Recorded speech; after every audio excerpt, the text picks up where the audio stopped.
taught you how to do this stuff? You, all right? I learned it by watching you. It's a trap. It actually is a trap. It's a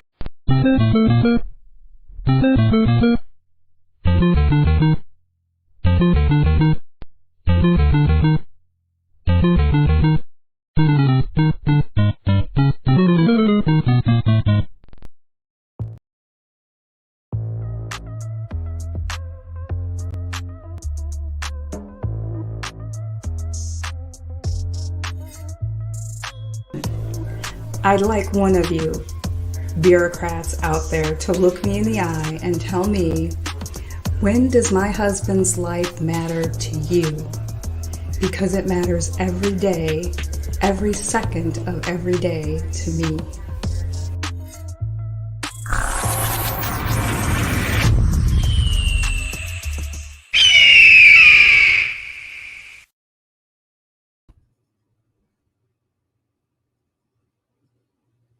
Well, I'm just confused. I'm confused right now. I'm on a new setup. I have 3 screens going, and I was looking at the wrong screen. I look like a really washed out and pale. My lighting sucks, but hey, we're here. And how the hell is everybody doing? It's Friday, and I'm on the stand-up desk because I'm really trying to test out the new system. I don't think I can crank the microphone up because this doesn't work that way. There is no microphone setting. I think it just has to do with how close I am to the microphone. So how the hell is everybody doing? Richard says, I'm quiet and pixelated. I'm quiet and pixelated. Let me confirm that I'm on the right microphone. I am indeed on the correct microphone. Yeah, I am. I'm on the right microphone. Jason has got a thumbs up. Does that mean that I sound okay here, Jason? Do I sound good? Because I have a really nice microphone, but I just got to get used to where it's at. So Kevin is in the back room. Let me let Kevin in while I fiddle with this damn microphone. Fiddle as you may. Let me fiddle, Kevin. Do I sound quiet to you? No, you sound louder than normal. Actually, it's a different sound to me. It also may be the position of the room and the bouncing of the sound from your yes, of course it's voice. Of course it's better when I'm closer. And that. I think this microphone I actually have to maybe speak into the side of the microphone. How is that? It's fine. And I'm in no mood for your shit tonight. You got me? You're in no mood for my shit. What do you mean? What I'm shit just telling you. about? Don't make me stab you. I'm trying not to be Kevin with the tennis racket in front of my face. So I'm trying to hide the have it best there. I can. Where is it? There we go. Is that better? But yeah, I've got to figure out how to deal with the lights. I had this the last time I did a show on the desk, standing up. I had it perfected, but then everything got unplugged and all the settings got changed. And I'm looking at StreamYard and I look like a vampire, pale skin, and then over here I don't look so bad on YouTube. So we'll turn the camera off. That'd be all right. No, the last time we turned the camera off, people rebelled, Kevin. Well, that's what I want them to do. I want them people, but we don't want them rebelling against us. We want them rebelling against the evil bastards. Yes, I want them to channel their energy somewhere else. Now, I've been up since like 6:05 this morning.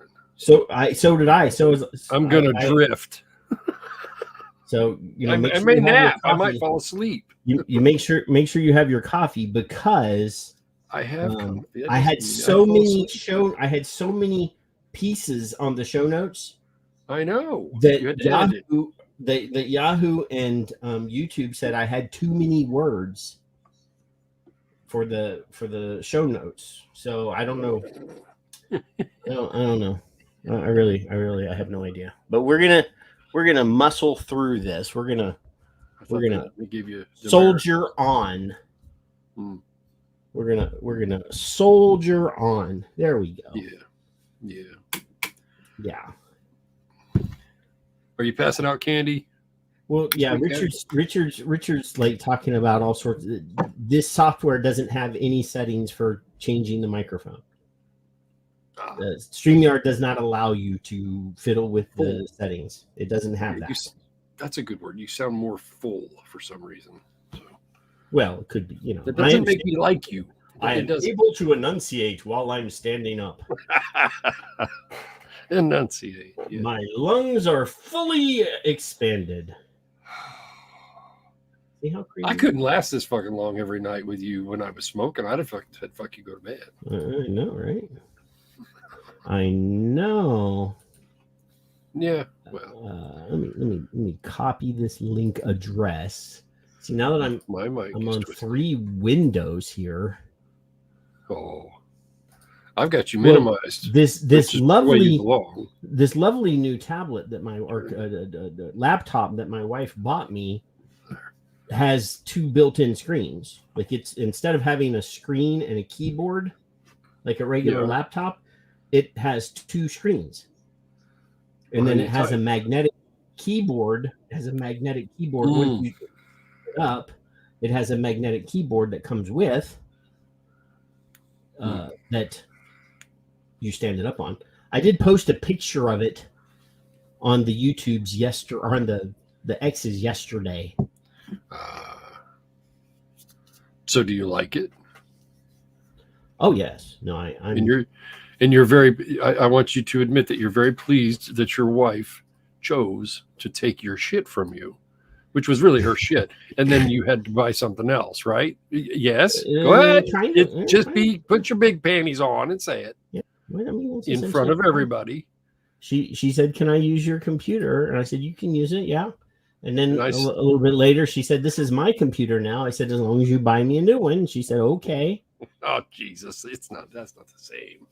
Just say, "I love my wife very, very, very much." Oh, I do indeed love my wife very, very much. And then when it came in and I got it all set up, she came in here yesterday or the day before, and she goes, "What the hell? I didn't buy you 3." I said, "No, I already had a 3rd monitor," and I. She's like, "You don't deserve that." she's like, "What? I'm gonna take that." I was like, "Nope, it's all the wires are already ran, and I think she should have it. I think she should. It's mine. I don't agree. Well, she wants an Apple computer, which yeah, I can't get behind that. But if she wants one, she can have it. They are more pricey. I think you should buy her one for Christmas. That's what you should do. Yeah, or just tomorrow. I think you should run out and get one. Oh yeah. That's how it works. Let me present you, Kevin. I will present you the picture of the setup here. No, I see you're gonna make me wear my glasses again. Yeah. What's pretty? Well, the keyboard and shit I had before. There's no picture of me on your wall. I don't understand. No, but I do have George Washington. I see standing on a fiery battlefield with an eagle and a machine gun. You got your drug scale. You got your. He does have a machine gun. Yeah. Your psychedelic keyboard. Your what kind of mouse is that bullshit? What is that? What? Well, that's for gaming, isn't it? I don't game. It's just a flashy mechanical keyboard that looks cool. The mouse. Oh no, that's a trackball. I use that for graphics. Is it like a aerodynamic or whatever? No, it's whatever that instead of moving the mouse. Yeah. Well, I remember trackballs, but yeah. Yeah, this is when I did graphic design. It's like a late. So instead of moving the mouse around, you just move your fingers on the trackball. Yeah. And for being very specific, like dropping lines and doing things, it's much more precise. Yes. Much more precise. That's what we need. Precision. Yeah. I'm a very precise person, Kevin. Richard asked, "Are they both touch screens, sir?" The two that are on the actual Yoga, that's a Lenovo Yoga. Those are both touchscreen. And if you take the mechanical keyboard off, if you do this thing on the second screen, it'll bring up a touchscreen keyboard. If you're okay with that. But if you're okay. I don't think I would. I mean, it's going to be capturing your fingerprints all the time. It's going to get all smudgy looking and shit. I don't know that I would. If I hear your computer say, "Patrick, are you okay with that?" then I'll know. Yeah. Let me go check and let me go check on the Rumbles real quick. Oh, nobody has commented on the Rumbles, Kev. It's so much easier for me to look.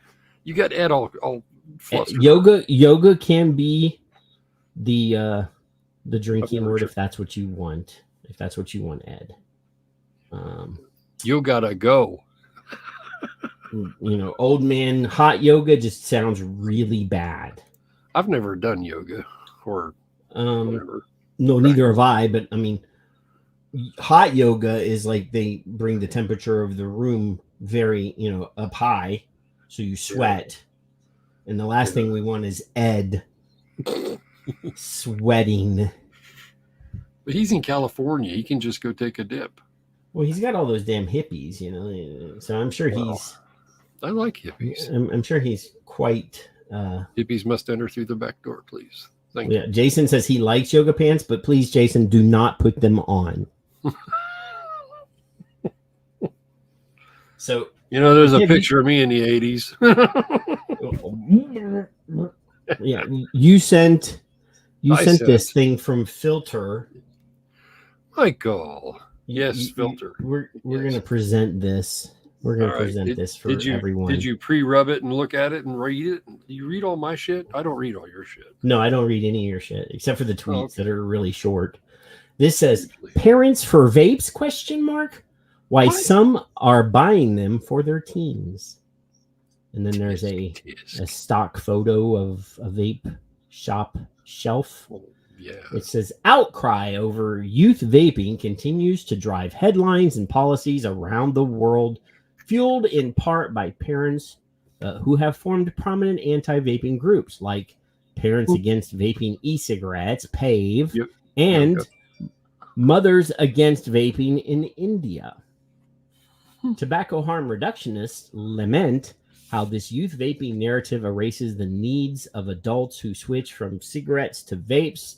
And while vaping is not entirely risk-free, some dispute the contention that youth vaping causes net harms in a population level, but parents who portray their children as under threat have always been powerful advocates. These groups don't, however, represent the attitudes of all parents. Stigma and laws hamper our ability to know how many, but at least some condone their teens vaping.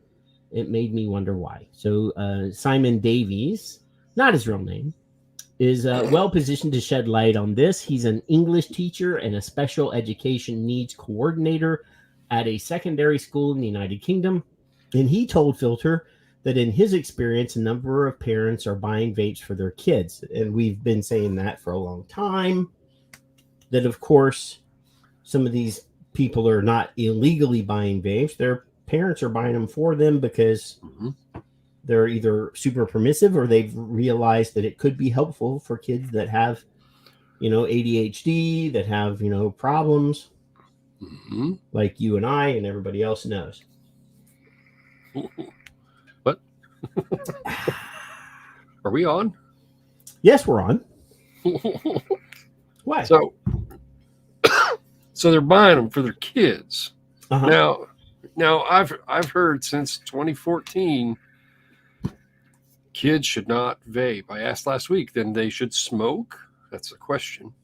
Yes. Now I'm asking, is parenting literally an action verb in this case? Is this something we should disagree with? Well, all verbs are actions, Kevin. Well, I don't know. I mean, You've constantly said that, but I do want you to know that all verbs are actually actions. What? It's a play on. It's all in the wording, Patrick. Now, I'm just forgive my ton of silliness. Now, if I went to the store and I had Logan with me, he's 5. He just turned 5. He's officially able to supervise me and now understand the words from Papa.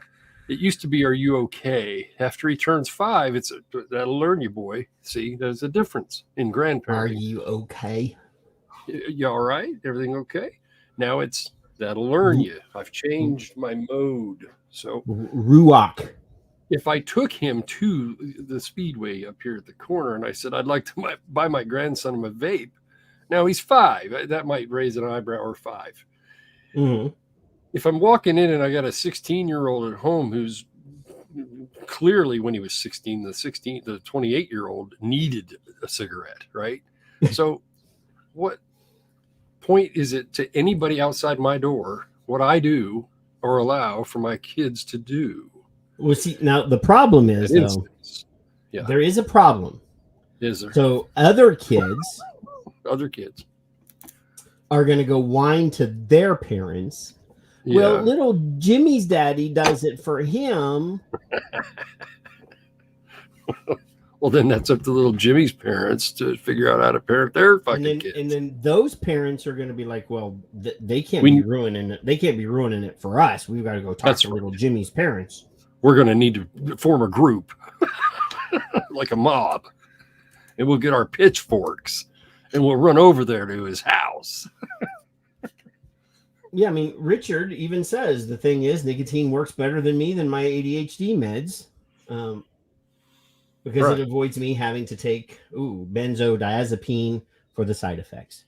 So, and Richard's been on the show and told his story. Yes. Please, if you haven't watched the 2-part nicotine and neurodiversity shows that are on our channel, please take 2 hours of your time and watch it. It's the best, in my opinion, Kevin. And I'm not tooting my own horn because my participation in that was very little. I just, hosted it and asked some questions. Yep. But in my opinion, those 2 hours are the best 2 hours of vaping content ever produced for YouTube. I put those 2 shows up against any show that Grim Green has ever done. I put those 2 shows up against anything that Brett Stafford ever did. And I love both of those guys. Grim won't come on my show for some reason, but Brett's been on the show. I'm friends with Brett. We interact on the Twitter like we have met in real life. Yep, me too. I am, a fan, but I'm just saying that the 2 guests that we had, the content, specific Skip and Richard being on the show was amazing. Enlightening, fascinating, amazing, and self-reflecting in some instances. Yes. The most powerful 2 hours of vaping. I don't know how to thank both of them enough, honestly. So while he's here, Richard, thank you very kindly for thanks for coming on, Richard. And Richard's been on more than once. Don't get me wrong. Yes, that particular time was amazing. But anyway, many students at Davies School have learning difficulties, and he mentors teens who are struggling with their education for reasons including mental health conditions, trauma, and ADHD. This often entails working closely with their parents, and in recent years, he has noticed a change in the attitudes towards vaping. And here's a quote. It says, "One shift I have seen is that parents and even grandparents sanctioning vaping as a lesser evil in comparison with other poisons such as drugs, alcohol, and even energy drinks."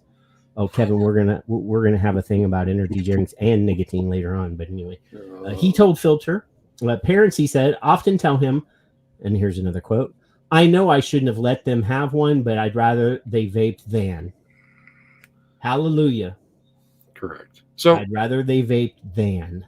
I'm tired of hearing the words kids shouldn't vape. It's kind of obvious if they should or shouldn't. If they're underage, quote, piss off if the parents decide to do what they do.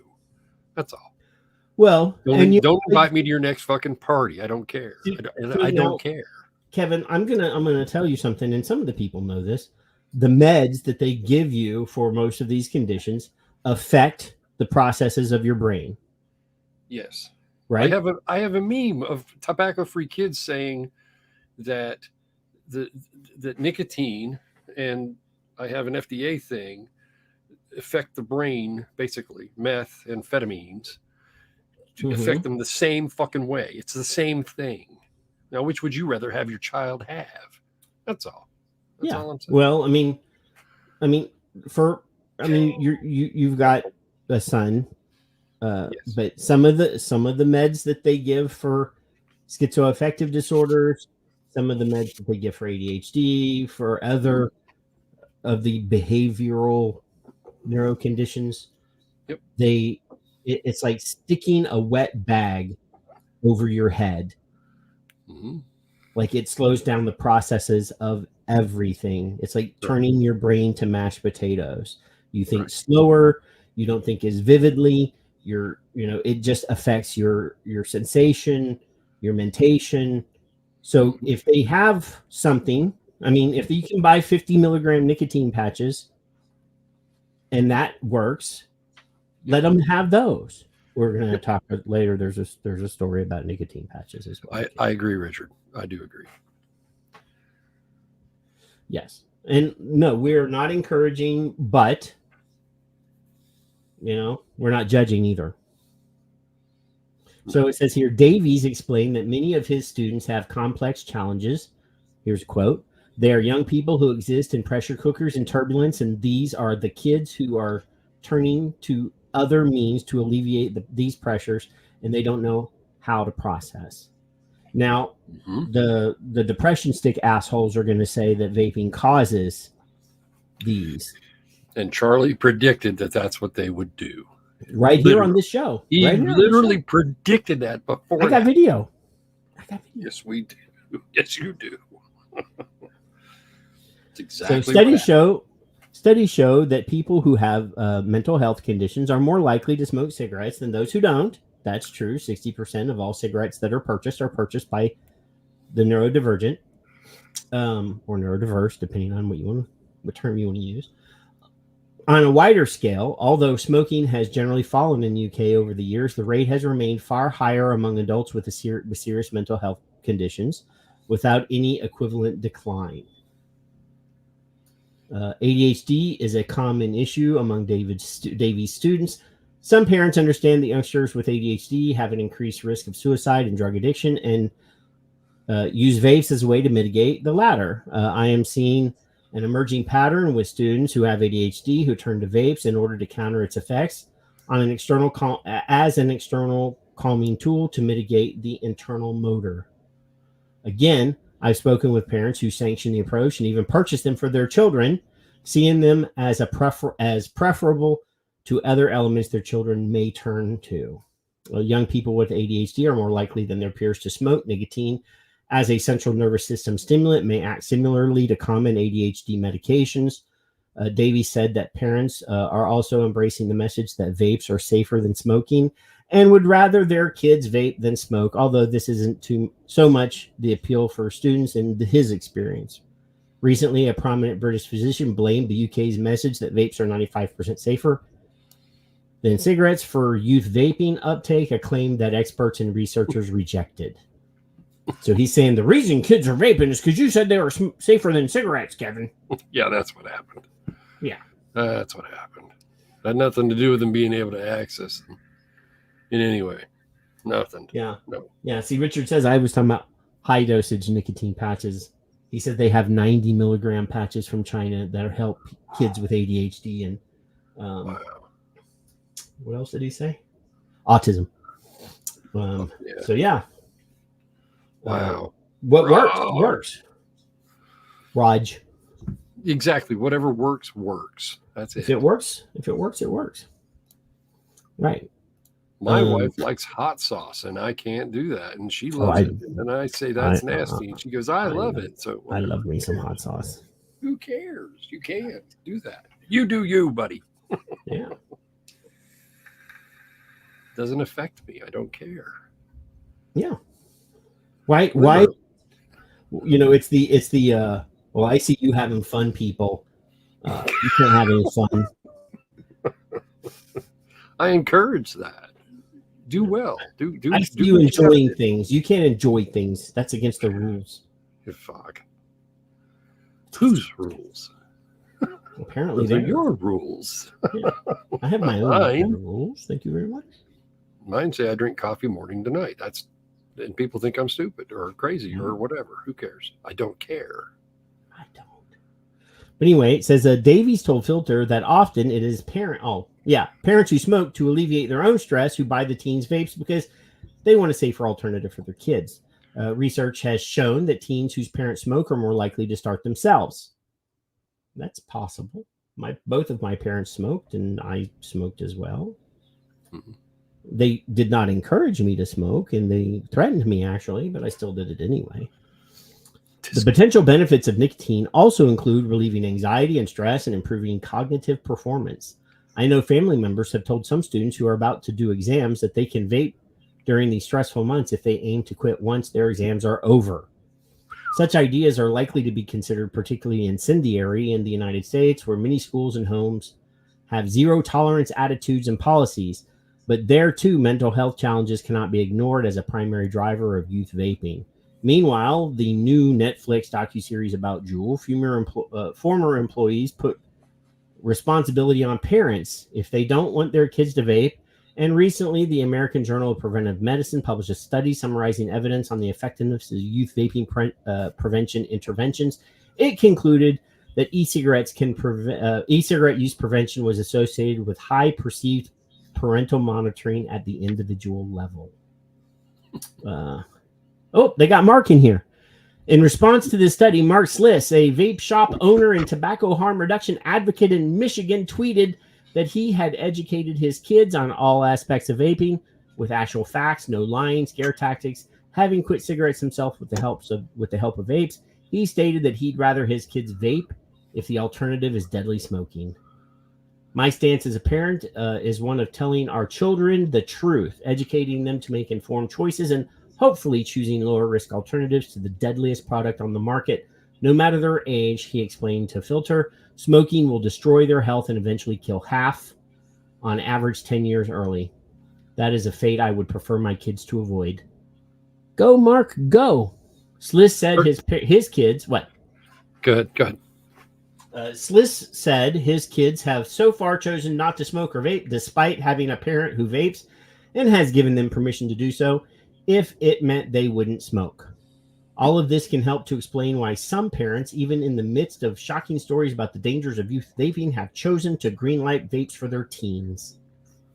Imagine that. So I don't need to. I was caught umpteen times smoking, and I think I was 15. I was almost 16, and I did get a job pretty quick, but actually I got a job a couple days after my birthday. And my mother, you driving a cab? No, bowling alley. So my mother said, "Oh, you can smoke, but I'm not buying them for you." She did this. She said, "I'm not buying them for you. You're going to buy them yourself. I'm never going to buy you a pack of cigarettes," and she never did. So I started my ass to work. Is what I did. Well, you got to do what you got to do, my homie. Which is what I was doing before that. But anyway. Yeah, you were vaping. You were smoking. No. So you got away with smoking for about 10 years before your parents realized you were smoking. No, I got caught. I got caught quite a few times. There's no need to go into the stories, but yeah, I smoked a cigar. I inhaled. It was rum soaked, and that didn't go well. Yeah, so yeah, punishing and all the other. I like rum runner cigarettes. Didn't stop me. Or cigars. And Mom never did smoke, and Dad always did. So yeah, I had to fit. Here, I'm changing perspective here. That's always good. I'm taking a break from the standing up for a minute. My knee's starting to give me attitude. I need to stand up. No, I'm knee, lower. Yeah, you got the knee. I'm lower on the screen now. Let me see if I can tap the camera. There we go. So there's never been and there never will be a good way to say kids should vape. That's not what I'm telling anybody. I hope not. But it always comes up, and I'm standing the same way I always have. Doesn't matter. So, and Richard put it better than I did. I'm not encouraging it. No. Of the two, which would you prefer? You only have two choices. What do you want them to do? Not die prematurely, Kev. They're going to do these things. We don't want our kiddos to, creep into the grave earlier than necessary, right? Yeah, they're going to find out about porn. They're going to find out about all kinds of things. They're going to find out you lied about Santa Claus eventually, and then they're going to find out you lied about this. Right? I know. What are you talking about? Lied about Santa Claus? and then what have you done to your children? You've lied to them. I'm still trying to figure out what lie you're talking about Santa Claus. It'll be all right. Everything's fine. What are you saying about that, huh? I'm just saying, I'm just saying, I was thinking I was about It'll be all right.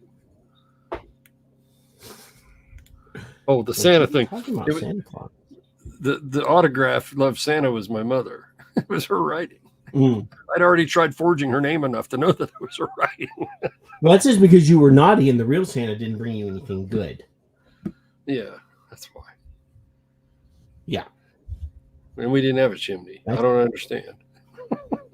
Wow. Here's another one, Kev.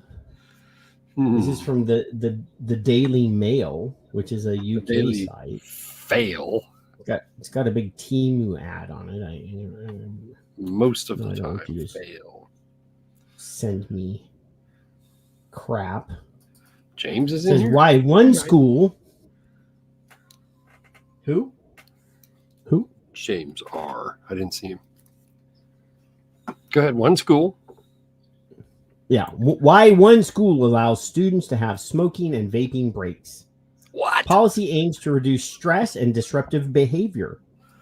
College takes transparent approach to smoking or vaping dependency. Right. Let's see. Why is this? Did I zoom to? No. Yeah, I guess I did. There's James. I need to unzoom one click here. There we go. Yeah. Students of all ages at a special school in Queensland are permitted to have smoking and vaping breaks to reduce stress and disruptive behavior during class. Parents and former staff have revealed. It's understood. Arethusa College's Deception Bay campus north of Brisbane reportedly implemented the policy several years ago despite staff raising concerns. Don't try to stop me in the middle of a sentence, Kat. Where are my Aussies? Is college a college or is college a high school over there? I think it's a high school over there. I think it's a high school over there. All right, you may continue, sir. See, you wanted a drink. College and university mean two different things. Okay, I wasn't sure. And I guess over here it does too, because college is more of a less prestigious than university. In some people's mind, I guess. Yeah. So it's under. Oh, I already read that. As many as 50 students are believed to be on a list permitted to smoke or vape, and even have a designated area. Now, you and I have talked about this on the show before, that when we were kids back in 100 years ago, we did have the same thing. You went to the teacher's lounge. The teachers came out to us usually. Well, I did have special privileges. While the college seeks permission from parents, one claims their child was allowed even after they informed the college they didn't want their child smoking at school. Sunday Mail reported. So tisk. And hey, Kev, we actually have stories over here. So they're complaining that the school is allowing their kid to smoke. Over here, Right. We're hearing stories of schools allowing their kids to transition to different genders without telling the parents. Right. So which one of those interferences is worse? I don't know. I mean, one of those is reversible. The other one, not so much. Well, you do you, because I don't know about all that. I can't imagine. We have colleges. Now, Mallory, we already covered this. In Australia, college is high school. It's not. Mallory. It's not college. I wasn't sure when I read it. This is. I just figured I'd wait. No, Kev. Because I don't. What's know. His name? Richard. Not Richard. Richard's in the UK. Tic Tac said that college was high school. Tic Tac. Oh, that man. Anywho,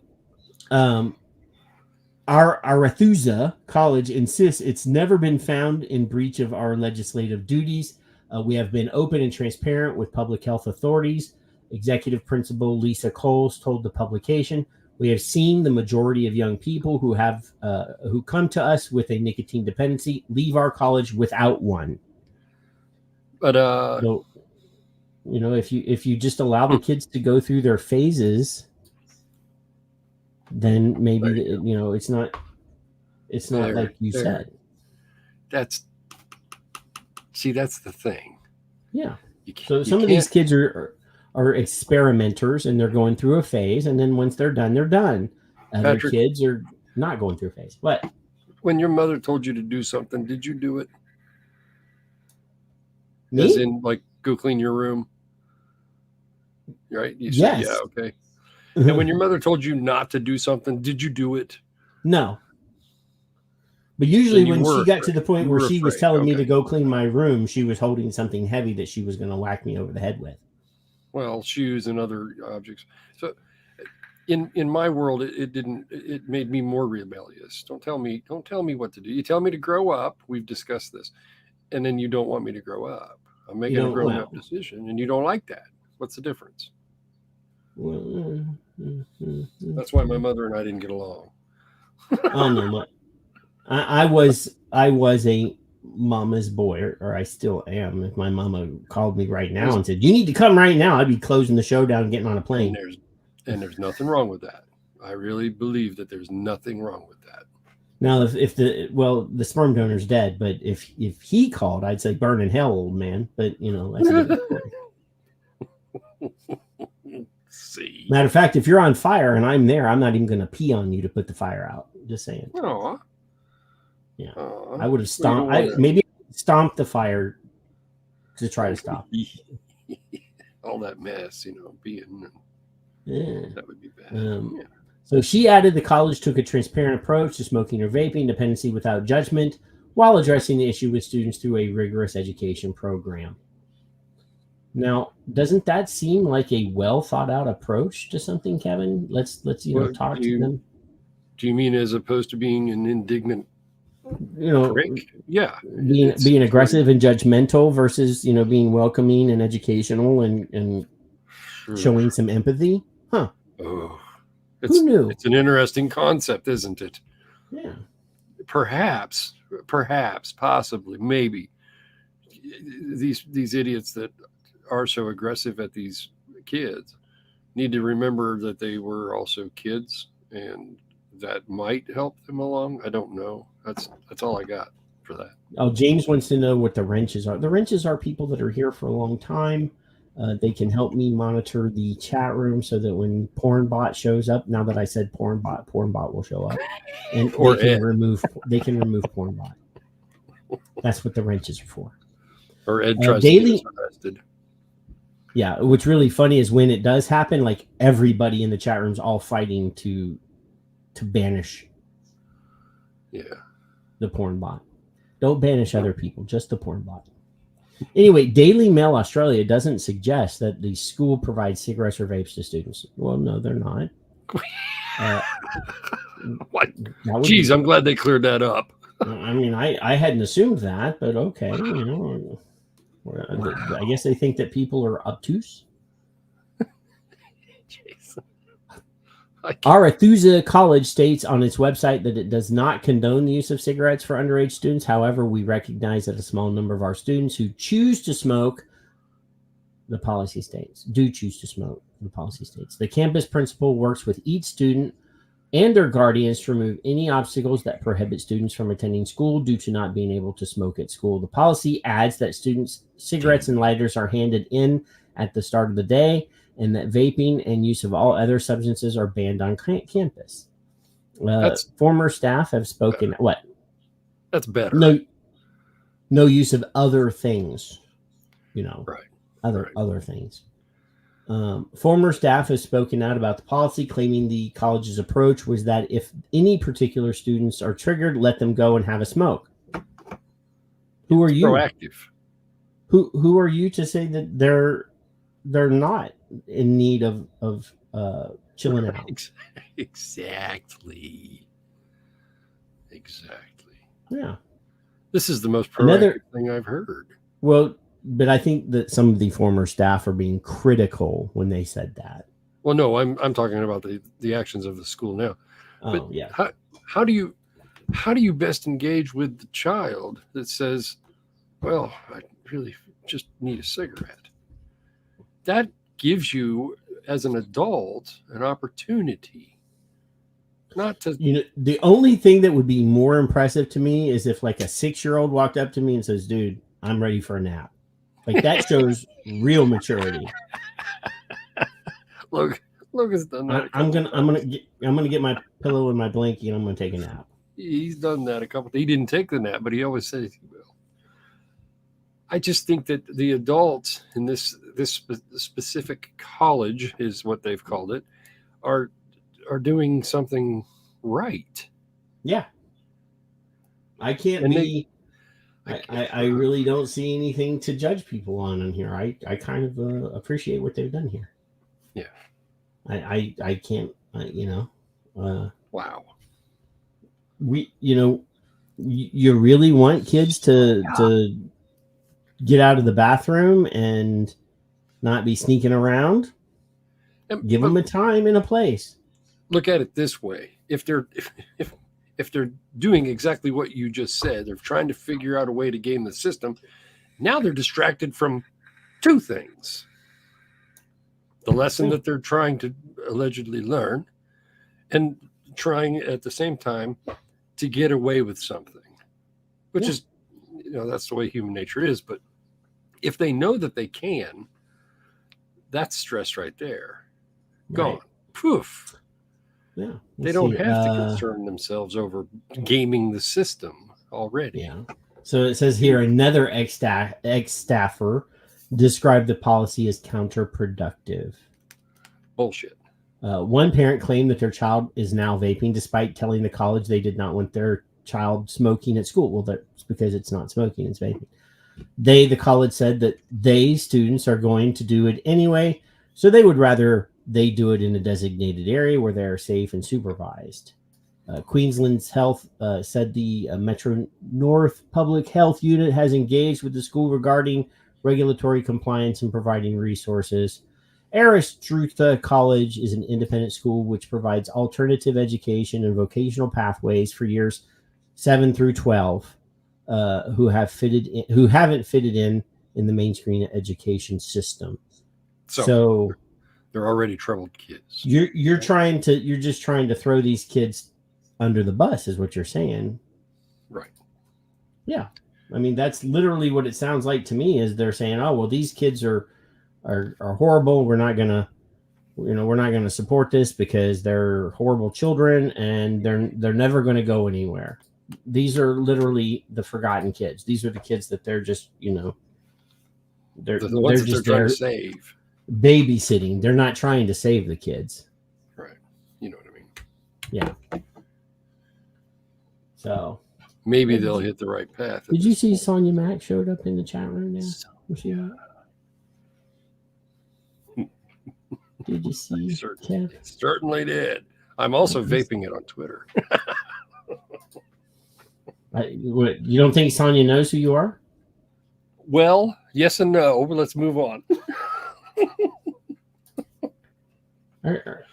Is there something I should know? Should I be worried, No. Kevin? Is there a beef? None You got beef? No, I ain't got no beef with Sonia. I'll give her the link and have her come in if y'all got beef, because there ain't nothing better than watching people. A little drama, brings the viewers. I'm just saying, See, that's the thing. There isn't any. Look at her. Next time y'all manufacture some, because just leave her alone, will you? Fine. Just. I haven't told you I didn't like you tonight, have I? I don't know. Have you? Yeah. So let's look at this video. This is some good old Louisiana. Some Louisiana living here. And welcome back. I'm here with Jennifer Hainline, Regional Manager for the Louisiana Campaign for Tobacco-Free Living, and Jamia Hart, Regional Coordinator for Southern University and Communities of Color. Jennifer and Jamia, thank you so much for joining us. It's great to have you. Thank you for having us. I'm glad to have What, Kev? Did that say free living? Did she say free living? Now, if you look behind that lady's head, it says live vape free. Okay. I'm confused. Yeah. Well, let's keep going. you because there are a lot of misconceptions about vaping as the mother of young adults. I won't say teenagers, but teenagers as well. They feel like vaping is better than smoking cigarettes. Is it better for you than smoking cigarettes? Can you clear up that misconception, Jennifer? So it's a tough question to answer because we have no long-term studies, but we can say it's different. We know that. We know the smell is different. We understand that. It's different, Kevin. It's different. It's different. It's the same, only different. It's complicated. We just don't know. We just don't know. It's complicated. I don't want to answer that question. Let's move on. Let's be vague as hell. Okay. I'm getting my southern voice on already, Kevin. All right, let's go. There's issues different, but one of the main differences, there's actually more nicotine, which is the addictive substance. There's more nicotine in vapes than there are in traditional commercial cigarettes. The issue, too, that we found in many of the vapes that have been tested is they're finding nickel, tin, and lead. And any kind of ingestion of heavy metals like that can cause brain damage and other major side effects. There's some carcinogens and other toxic. So is that what happened to you, Kevin? You got a little Dane Bramage? I got some tin right here next to my ear, initis. I don't know for sure if that's, I don't know. I got a nickel in my pocket. Yeah.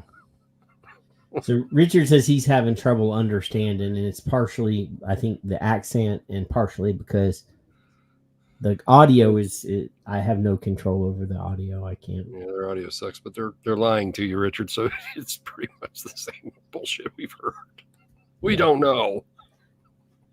Yeah, I used to download all of these videos, and I could tweak them, and then if they had low quality, but I'm not doing that anymore. That takes too much of my free time. Chemicals like benzene in these. So it's different. We don't have the long-term studies, but we know it's not good for you. It's definitely not a healthcare product, and it's not been approved as a cessation device either. And Jamia, do you want to take off from that and tell us why vaping is so popular from what your experience is? Vaping is so popular just pretty much because they have promoted it to make it seem like it's healthier than smoking the cigarette. It is easier to get. It's easier to... What? Jamie. Jamia. Who has been? I always hear these people. They've been promoting it and they've been advertising it and they've been where? Don't know where. I don't know. Don't know where. I don't get it. I mean, Is this a sponsored ad? No. Well, it might be for this regional coordinator of Southern University. Yeah. To, how can I say this, bypass and smoking the cigarettes, because they do have vaping tanks that don't produce as much smoke, smokeless tanks. So they're easier to use. They're easier to use in schools. They're easier for the kids to get. Smokeless tanks. This is like me trying to explain calculus. Well, see, there's numbers and they're all fucking confusing and They have smoke. What? Where? But I really don't know. I want to see one of these smokeless tanks because if I ever have to fly, I want one of those smokeless tanks. I've come unprepared. They do have smokeless tanks. It's oh my god! And I literally am not making fun of that accent because that is literally my accent. I'm making fun of the whole thing. I grew up talking like that. No, bless your heart. Before I went to the university and learned how to talk right. This is painful. Which I'm not sure how, but they get them. I guess they take them from their parents. They're just easier to use all the way around. Jennifer, I'm just when is the not town sure. hall meeting, and how can we get involved? The town hall that we're having is on Thursday of this week. It's at 11 to 1 at the Monroe City School Board office at 2. They're having a town hall, or they had one to people to attend. And one of the things we're going to discuss is also the mental health element. Students are reporting that they're very stressed, very anxious. We have a lot of increase in anxiety and depression, and they use the nicotine to help decrease depression, which works in the short term, but then the rebound anxiety is higher. What rebounding? The only way it rebounds is if you take away the thing that's. So she said that it works in the short term. Well, the reason it works in the short term is because you take it away from them, the thing that's helping them cope, and you're taking it away. That's what's stressing out. The lady on the left clearly has some experience doing this. What, lying? Well, that too, and then the one in the middle just very unprepared. She's inveigling. She's inveigling. I'd like to know that if either of these ladies, if it's a loose term, have medical degrees. I'm not challenging their gender, Kevin. That will get us canceled faster than. No, I'm saying if they're actually ladies or not, meaning I could use a different word. I'm not going where you're going. I don't want to get in trouble, Kevin. Shame on you. These days, you got to be very careful on the YouTube. Well, I could say these cranky old broads. I didn't choose that type of language. Well, that's more permissible.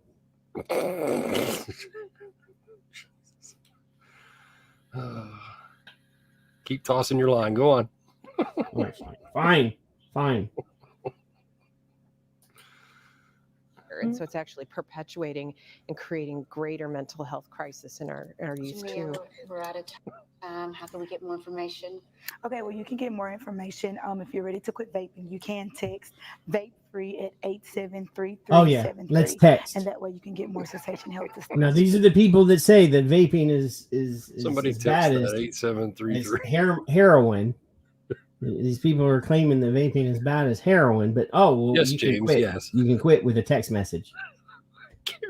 Karen was another one I was thinking of too. Oh man, how did they get? You can go to wearenextera.org for information about the town hall. Okay, great. Thank you so much for coming. Thanks for having me. Okay, great. We'll have more after the break. Stay with us. I like the Zydeco music. Well, I don't understand how incompetence is so high. And I'm not talking about the state they're in. I'm talking about the state that they are in. Don't be ugly, Kev. My God. No, don't be ugly. I just don't understand how. Well, we really don't know, and we don't know how would they get them. And I guess they take them from their parents. I don't know. Did you talk to the parents? We don't know, Kevin. Go over there and talk to the parents. Go ahead. Go on now. I'll wait. Oh, this one. It's gonna be candy day soon, Kev. You get candy for the? I did. For the little children's. Oh yes. About 4. I got candy. 2019, I had a dinosaur. One of the big ass dinosaurs. 200 pieces of candy to give out, and I promise. Yeah. It's going to be close because. Yeah. This neighborhood that I live in doesn't have 200 kids, but I think because we live in I'm not bragging, but we live in a nice neighborhood. Yeah. Right. Yeah. They do it here too. Not in this house, but yeah. Get bust into the nice They get bust in. Just be careful of that guy, Patrick. He's nuts. Well, no, I actually turn on the ring. Yeah. So that it's constantly on. And as they get up to the front door, I snatch the door open and go, "Wah!" I do it every year. My wife's like, You're gonna make them kids piss their pants. I'm like, exactly. That's what you want them to do. You're just wrong, mean, rotten. I am. I am. Very unnice. I am the devil, and I come to do the devil's work. That's a line in one of my favoriteest books. That's just wrong. But here, there's a Halloween story here, Kev. We're gonna do they know enough? Is this something we're gonna learn? This is the thing that we've mentioned this on the show before about the checking of the Halloween candy. For what? All of the different urban legends. Jesus Christ. So now there's an urban legend about getting vapes. Now, I don't know who out there has enough money to go out and buy a $10 a piece vape. And that's a cheap one. I got a little bag of CE4s I can still pass out, I guess. I mean, do y'all have that kind of money? I got about 15 CE4s, I think. And maybe I should just sprinkle them in. I don't know. Oh, my God. So let's see. There's probably going to be an ad. Let's see. Well, probably. Let's watch the spinny. This is a new. Yep. This is a new twist on vaping and kids. I haven't seen the Halloween candy bullshit yet. That's good. Let's skip this ad. Oh, where's my volume now? Oh, I got it. To remind parents, right. Flavor, as we get ready for Halloween, the Northwoods Tobacco Free Coalition wants to remind parents that flavored vapes are no treats. Vaping poses an increased risk of addiction and long-term harm to brain development and respiratory health. According to the Tobacco is Changing campaign, 4 out of 5 young people who use tobacco first started with a flavored product. So now you got to be careful, Kev, because, those evil people that are trying to get your kids addicted to nicotine are going to be handing out expensive flavored vaping products as Halloween. What is this called? What is MP3, MR3 something? That's an MVP. MVP. Yeah, I don't know what my friend bought this for, but he gave it to me and he said that was expensive because he went above me quickly. They just went crazy. Him and his wife, they bought all kinds of shit. And I was like, well, that's kind of neat. Man, this thing weighs like 16 pounds, I think. I'm not sure. I don't know. Well, no, the MVP, but that sucker is a tank. I mean, that tank is awesome. I think they're going to understand when they hear the in the bottom of their bag that I gave that to them. That device, yeah. Yeah, and Sonia wants to know, is that a Vivinova? No, it's a Nautilus tank. He's got his Nautilus tank on there. Is that a Nautilus tank or is that a? That's a Nautilus. This is the Slide. Yep. Yeah, that's the Slide. I love my Slide. Yeah. You like it? You like it when Demi slides for you? Is that what you're? Phil, actually. This was Phil. This was a Phil thing. Demi, was he? I forget. He's probably one of the. Well, he's still. They both have. I think he's permanently in Greece now. I think so. I miss him. He twitters. The last I don't want, like, I'll message him and just say, "How are you, Sonia? How you I'll still doing? be your sister. It doesn't matter to me. I don't care. Yeah, we don't have long conversations, but every couple of weeks I'll text him, "How you doing? You doing all right? How's it over there?" I love his pictures, and I love his heart, and I love his passion. But I don't want to nag him, and I think a lot of people probably message him, say, "Hey, send me stuff." No, I've I'm never not gonna done do that. Nope. No, the last time I actually I messaged Phil, and Phil's like, "Hey, we're getting new stuff." I said, "Send it to Kevin." And that's when I got this. Yeah, Demetrius did send me the something. pink. You got the pink slide, or not the pink slide? You got the I had you got the limited edition blue one or whatever. Right, and now that shit to bed, but I have this. Actually, I have two more. I bought them, but yeah, Phil did send me the original limited. But out of the blue, I didn't know. Yeah. Anyway, so yeah. So Sonia and I are sisters now. That's that. Well, we've covered it. I'm quite positive that of the option of brother and sister, you would be the sister. Just calling it as a season, my friend. Here, let's watch this. Oh, do I have to? Yeah. The legal vapes available for children to buy that are filling shelves across the country. E-cigarettes without can legally be sold to under 18s. But lab tests conducted for ITV News have revealed that some vapes marketed as nicotine-free do in fact contain high levels of the highly addictive drug. Well, it comes as regulators struggle to battle the overwhelming supply of illegal products. They've seized hundreds of thousands in recent years. But as our consumer editor Chris Choi reports, campaigners say the rules need to be much, much tighter. So, what? I guess, unlike here, zero nicotine products are still not available to kids because enforcement would be impossible. Right. If you had kids walking around vaping, well, how many? The cops are going to have to stop. Does that? Let me slip a nicotine test on this and see if there's nicotine. There so you go. Here, zero nicotine is still even not available, not legally at least, to kids. But I guess in the UK you can sell zero nic to kids. Well, that seems odd to me. That would just make enforcement a fucking headache.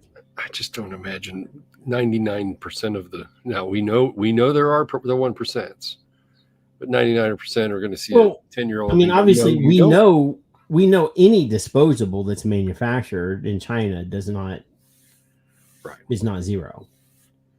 Correct. So if they're, you can pretty much tell enforcement if they're using anything with the word bar at the end. Right. And we also learned from the lady with the stick in her ass in the middle of the couch that they don't really know where they're getting them anyway. So they could be stealing them from their friends, their parents, their friends, older brothers and sisters, their parents, their local package store. It doesn't matter. TikTok. I just think we should ban TikTok. I think we should ban kids. Except my grandson. We need those, because later on when we get old and we're going to be taking money out of the Social Security system, they better be paying in because there ain't no money left. None of my money is still there from the 50 years that I've been, not 50, the 38 years that I've been paying into the system. 38. Yeah. Now, well, let's keep going. It's from Trading Standards. We're on a raid with officers who suspect this outlet is selling illegal vapes. Within minutes, the sniffer dog finds a hidden compartment behind a mirror in the toilet. So I'm now going to ask him if he'll open that concealment. Repeatedly, these investigators find unscrupulous retailers hiding nicotine products. There's quite a lot in there as well. It's quite full, yes.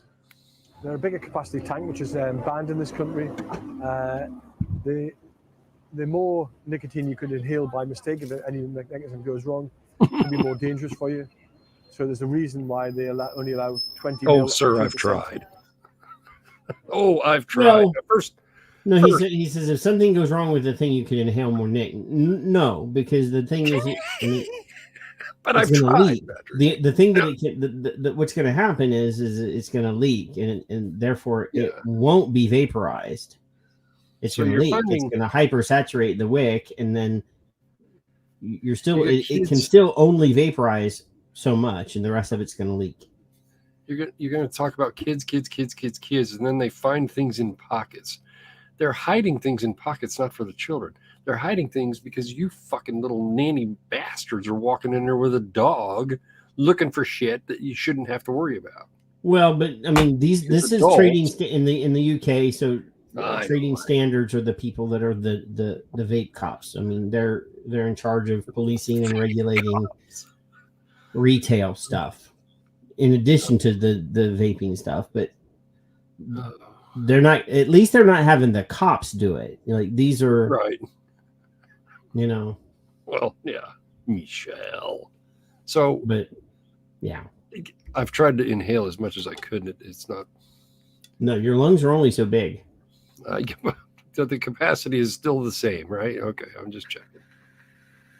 I mean, I've seen some cloud blowing comps. If you sit up straight, but and you open your chest a little bit more, you couldn't inhale more than when you sit normally. But no, even when I first started, I had Jan's in mind, and I did them both at the same time, and it didn't do anything. It really didn't. No, because your lung capacity is your lung capacity, Kev. Yeah, the cup can't get fuller. Is that what you're saying? Yeah, no. No matter what okay. Our research shows that as trading standards seize illicit vapes across the UK, an unexpected trend is emerging. Vapes labelled as zero nicotine that contain nicotine. Regulation of e-cigs is at a crossroads. Now, lab tests for ITV News have revealed worrying evidence that could and perhaps should influence this debate. That'll learn you. Zero nicotine vapes like these are often used by people quitting standard e-cigs. They can even be sold to children because they don't contain the addictive substance, or at least they shouldn't, which is why our results from this lab are so worrying. Now, I don't know everything, Kevin. Yeah. Even though sometimes I pretend I do. Uh-huh. I, here in the States, have never seen a disposable with zero nic in it. Neither have I. Now, I'm going to say something that may surprise some of you. I don't mind them testing things to find out what's in them. I don't. No. I think they should. Yeah. Right? And then we move on from there. What I don't agree with, and I just had this discussion on an email, is the UK's limiting things. It should be 0 if it says 0. That's what it should be. If it's 4, 6, 8, 12, whatever it is, up to 20, they can only go to 20. That's what it should be. Doesn't mean I like it, but that's what they have. No. Yeah. Yeah. And I just had to go. I had to go type something in the Rumble chat room because Mallory's trying to be funny. Is she trying to be funny, or is she funny and you don't find her? Bastard is over in the that chat room as well, and I haven't checked it in a minute. Well, in a few minutes, and yeah, they're over there. Michelle came in, by the way. Snarky. Yeah, she's been here for a while. Yeah. Yeah. Yes, generally no nic disposables are available here. I did not know that. Because here they're not. At least I haven't seen them. Oh, I didn't know either. Actually, I don't shop for them, so I don't know. Yeah, I haven't been in a vape shop in a while because they all went out of business, Kev. Disposables, except for the smoke shops that sell vapes. But I haven't been in either. a vape shop since I was in Columbus with James like 3 years ago. Yeah. Now, Richard's over here saying that, I mean, obviously, if they mix in the same glassware, there's a possibility of contamination if they don't clean. Yes, of course. So there could be traces, but Here they're saying there are frightening levels. So let's go here. We've looked at 43 0% nicotine products that have been seized previously, and of those, just above 33% have had significant amounts of nicotine in. Whilst testing supposedly zero nicotine vapes for us, the lab identified levels of the substance approaching legal maximums. You don't want to mislabel them generally, but even worse for children, if they've got access to a product that they think has 0% nicotine, and it has, and what we've seen, has significant levels of nicotine in it. New research shared exclusively with ITV News shows almost 300,000 vapes suspected of being illegal have been seized by trading standards across the UK in the last 3 years, with more than 700 raids, inspections and test purchases. Clearly that there is additional resources needed for trading standards officers. Leading figures in the reputable e-cig industry want regulations extended to include more policing of zero nicotine vapes, which fall outside current rules. It's absolutely critical that any vaping product, regardless of or not whether it has nicotine in it, that could... Now, I don't want to be a jerk, but this guy's name is Robert Sidebottom. Well, that's different. That any vaping product, regardless of or not whether it has nicotine in it, that could be accessed by the consumer is brought into that regulation, because it needs to be tested appropriately. It needs to ensure that it doesn't have banned substances in it. It needs to ensure that it doesn't have nicotine in it. Aged just 12, Sarah Griffin entered intensive care with breathing difficulties after vaping for years. Though there's no evidence Sarah used zero nicotine products, her mother believes action must now be taken. Any of the certain brands or whatever that do have the nicotine in them that claim they don't, I think they should be... Just don't let make the law that kids can't buy even zero like we have here. I mean, that's it's not going to stop anything. It's not, literally, it's not going to stop anything. Kids here are getting it, but they already have a black market. So, at least then, if you see a kid, he's using an illegal product. Not that I'm for giving them more authority, but, that seems like you're just itching to find a problem. That's the word I'm looking for. You're just cruising for a bruising. Yeah, let's go. Penalized heavily.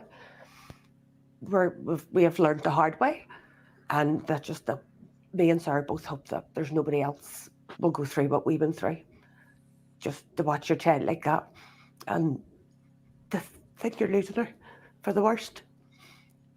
And over something so silly, because you're misinformed. They're portrayed as if they're safe when they're not. Now, Kev. Yes. Why are you breathing so heavily? I'm chomping at the bit.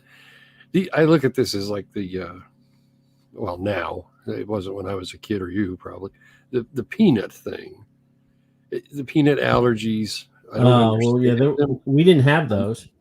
I know they're real. I know effects. I understand all that. But if you're buying something and you're allergic to anything, I'm using peanuts as the example.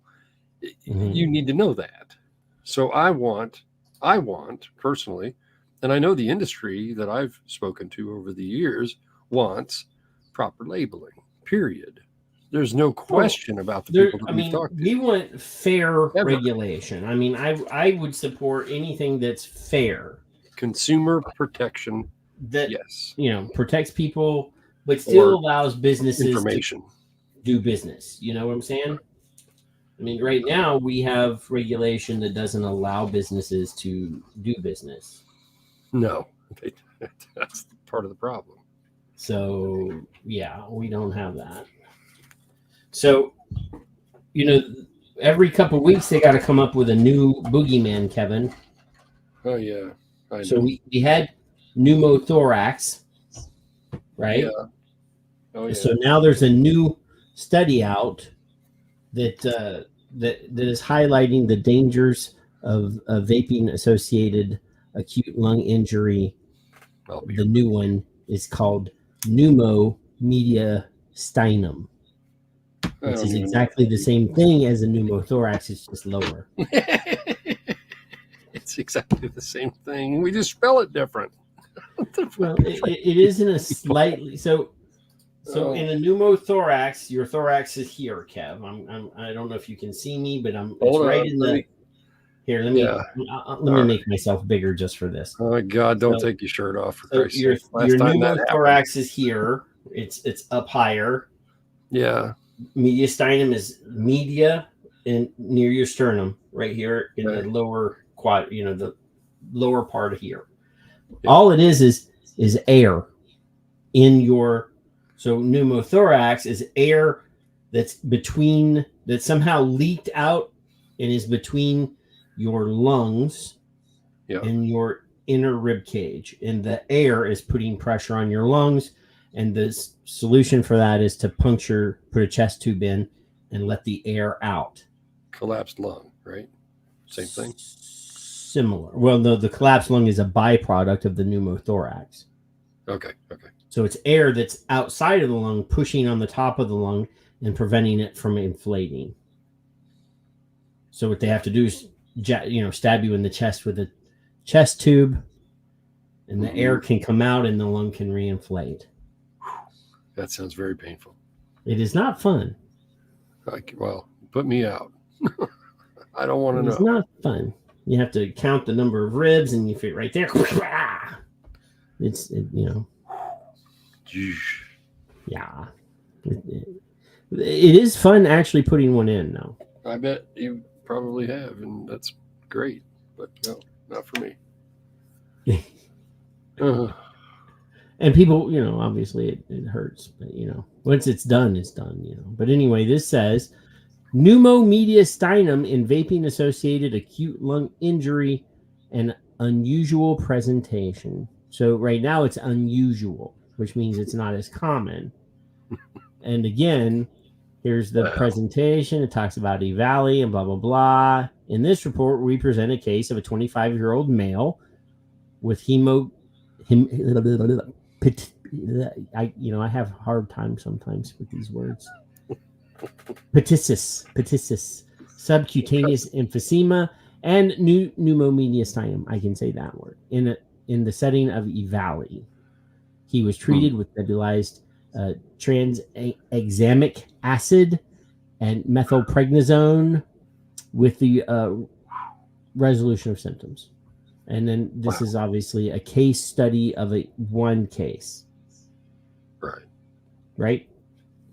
So they have one case, Kevin.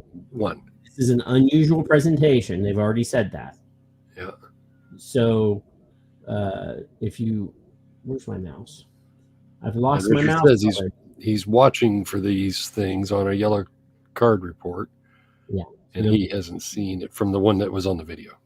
Yeah, let's scroll down. So there's pictures of the lungs. You can see there's an air bubble. Yeah. Right. You scroll down. We're down. I don't want to look at the pictures, but scroll down. I'm trying to get to the conclusion. Just because there's so much crap here about E-Valley that's just in the discussion that's ridiculous. That's Richard just said the same thing. Doesn't inspire confidence. No.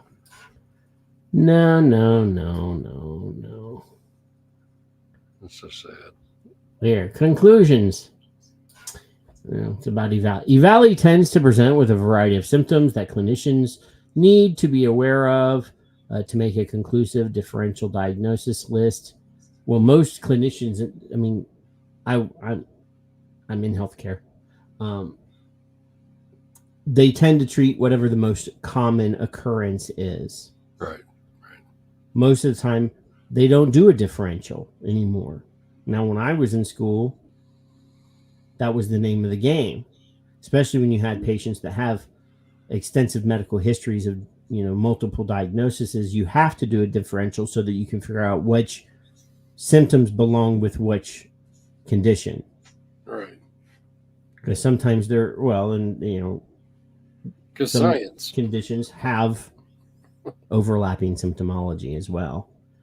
So you have to, like House does on the TV show, which is an actual fairly okay representation of doing a differential. He has a whiteboard. He starts listing out all the symptoms, the health conditions, and drawing lines between to figure out which symptoms go with which group. And then sometimes you have symptoms that don't go with any group. And then that tells you what the fuck is wrong with the patient. That's new. Mm-hmm. Yeah. Trio. So anyway, my foot is falling asleep. EVALI tends to present with a variety of symptoms that clinicians need to be aware of to make a conclusive differential diagnosis list. With less national attention to EVALI, especially after the peak period of the disease, clinicians should continue to suspect EVALI, especially in young patients who are considered relatively healthy with a history of e-cigarette use. Lie. Correct. I'm not going to say vaping use. No. But they specifically throw in the word e-cigarette, which is the E in EVALI, which is bullshit because it's not e-cigarettes. It's vaping, usually of illicit THC products. Pneumomediastinum is a rare symptom seen with EVALI and should raise strong suspicion when noted in the radiographic imaging of a young patient with vapes or who vapes. There he used the right word. There is strong evidence that e-cigarette use is associated with cigarette initiation. No, there's not. No, there's not. No, there's not. Show me this evidence. I was on Twitter this week. I said, show it to me. You say it exists, but you never offer to show it. Yes, Richard. Show you can post anything in there you want. I think he can, can't he? Is he? YouTube? I think he has a wrench. I think if he has a wrench, you can. If he doesn't have a wrench, yeah, he has a wrench. If he doesn't have a wrench, I would give him one just to do that. But yeah, only people with wrenches can post links. There is strong evidence that e-cigarette use is that's a lie. Clinicians should be aware of this correlation and begin early screening and counseling among adolescents and youths with the presence or absence of vaping history. Yeah. They have no declared competing interests. Scroll down. Wow. No, they don't list their funding.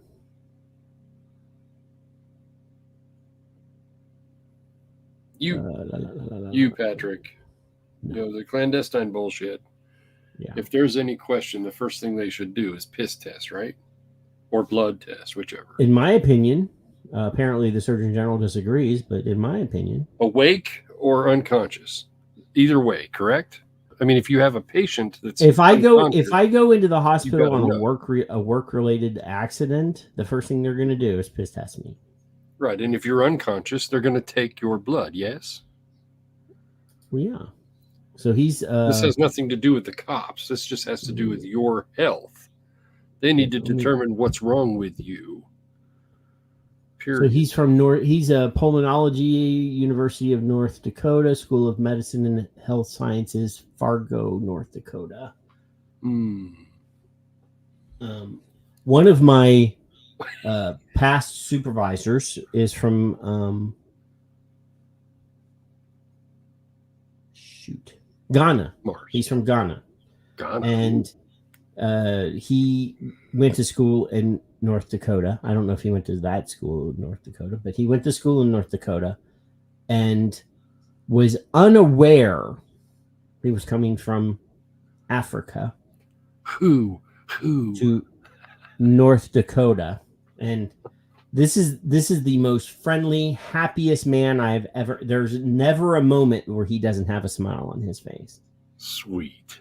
He is a very nice person. Love and life. And he's like hyper Christian. His wife is also a doctor of therapy. And like I said, just a perfect life. Right. And the first I asked him, I said, "You went to school in North Dakota?" He's like, "Yeah." I was like, How did you enjoy? How did you like that the first time when you first moved to North Dakota from Africa? He's like, I didn't realize how cold was. No more than we would in the heat. Like here in Texas, I mean, I understand heat. Like, you know, we get 115 to 120 degrees, you know. That's because you're nuts. But, you know, we had air conditioning, and we just don't go outside when it's 120 degrees in the middle of the day. Yeah, I'd have to shop at 2 a.m. I can't, no. But, you know, when you're going from, you know, mostly temperate, sort of tropical, you know, environment over there to, you know, frigid winters where there's like feet, and I'm talking like 10 feet of snow, you know. That's a shock, I'm sure. And he was on a track and field scholarship. Oh, so, yeah. You know, so he got a month in when he was up there, right? He was unprepared. Wow. Unprepared. That's just, you know, yeah. Nobody told me. I was like, did they not tell you when you were applying to that school and doing your interviews? Wow. Yeah. That's not I don't know if I want to talk about this. This is not good for me. Okay. This next one is bad for me. But we'll talk about it anyway. We'll try to zip through this one quickly because I don't want to think about this right now. It says here, this is in Science Alert, and there's pictures of. Well, good. They changed pictures. Adults with ADHD at greater risk of dementia, study says. So adults diagnosed with attention deficit hyperactivity disorder are almost 3 times more likely to go on to develop dementia, according to a new study that looked at 109,218 adults with and without the condition over a period of 17 years. So they have a fairly decent pool of. That's a base. Not a, you know, that's a fairly, yeah. The researchers from institutions in Israel and the United States found that 13.2% of the participants with ADHD went on to develop dementia over the course of the study, compared with 7% of those without an ADHD diagnosis. After adjusting for potential factors such as heart problems and calculating hazard ratio, which also considers how quickly dementia occurred, the conclusion was that those with ADHD were 2.77 times more likely to develop dementia conditions, including Alzheimer's disease, as well as offering scientists new insight into the neurological mechanisms that might trigger dementia. The study also helps to identify more people who could be at a greater risk so that precautions can be taken. Vape nicotine. Because we have evidence that shows people that use nicotine are at a lower risk of dementia. So let's offset that. Wow. Yeah. By determining if adults with ADHD are at a greater risk of dementia and if medications and or lifestyle changes can affect risks, the outcomes of this research can be used to better inform caregivers and clinicians, says neurologist. See, I even know neurologist Kevin Michael Schneider-Berry from Rutgers University. More than 3% of adults in the U.S. have ADHD diagnosis, and it's increasing by the second. It affects attention, movement, and impulse control, and the researchers suggest that related neurological processes may impact the ability of the brain to protect against cognitive decline later in life. While the data isn't enough to show ADHD causes dementia directly, it strongly hints at some kind of relationship, and as a result, that is important to monitor adults for symptoms of the disorder as they get older. Symptoms of ADHD in old age shouldn't be ignored and should be discussed with physicians, says Stephen Levine, a public health scientist from the School of Public Health, University of Haifa in Israel. So yeah, the idea here is I just saw this, and it was something that I figure we should touch on because we already know that a lot of us do have ADHD, or so if nicotine reduces the risk of the severity of ADHD, and we know that nicotine also is a neuroprotectant and it reduces your risk of dementia as well as caffeine, then they should definitely be promoting the use. And you should leave adults alone. Other than that, leave them alone. Steven says he started using nicotine when he was 10 years old. He doesn't remember life before nicotine. I'm almost there. I mean, damn time. He's older than you. Is that what you're trying to say, Trav? No, I'm saying that's similar to me. Almost not. I remember before I was 9. I don't know if he is older than I am, though. He probably is. I have no idea. Old Steven. He's got more gray hair than you. Well, that may be.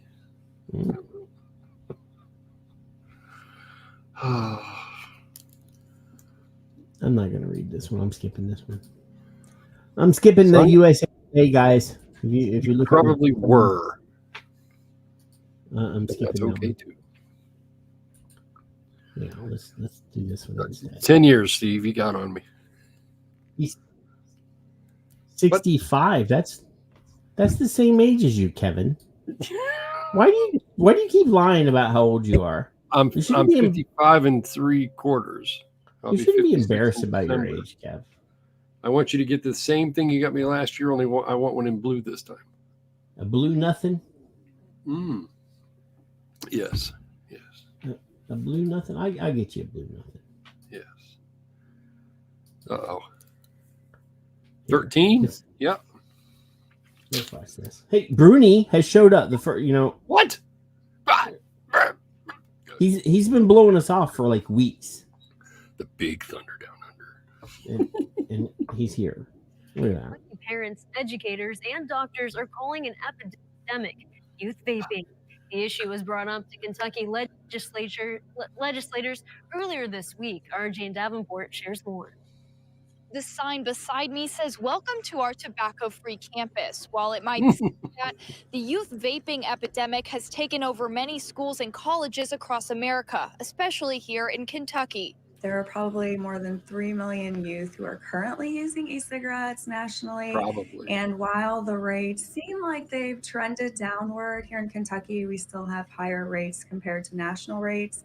So around 1 in 4 high school students are reporting current vaping or current e-cigarette use. So 25%. That's what she's saying. 1 in 4, That's right? wrong. That's incorrect, sir. What do you mean? Incorrect. What's incorrect? That's the same number nationally, right? Your assessment of what she said is correct. What she said is not correct. Well, how do you know? Those are bad numbers. I just saw the rodent discussing that on Twitter about 2 hours ago.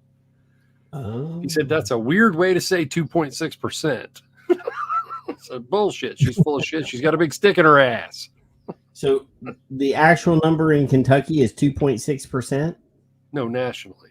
Oh, well, she also said there was 3 million vaping. It was, remember a while back we did the numbers. It was like 2.2, 2.5, 2.8. Now it's I don't want to get ugly. Well, I don't want to be ugly, but Sonia just says Kentucky has a huge amount of smoking cigarettes, though. Well, now, yeah. Not to be ugly, It's a big old tobacco state. Not only that, but we know that smoking is higher in lower educational areas and economically depressed situations. Right. True. And that's true. Kentucky is not they have all the bourbon, don't get me wrong, but it's not a rich state. Right. It's not.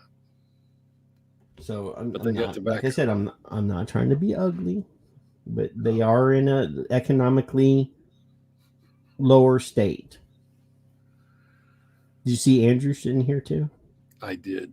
And for the record, when my father and stepfather was alive, I called him and I said, Bill, because he was from Hazard. Everybody's from Hazard, by the way.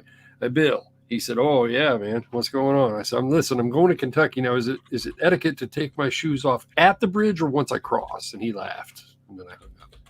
Well, I heard a joke. This is a Canadian joke. Oh, don't mess with the jugheads. No, this is not an anti-Canadian joke, but it is from a Canadian. Okay, all right. So he says that, there are a lot of people that cross the border from Canada into the States and States into Canada.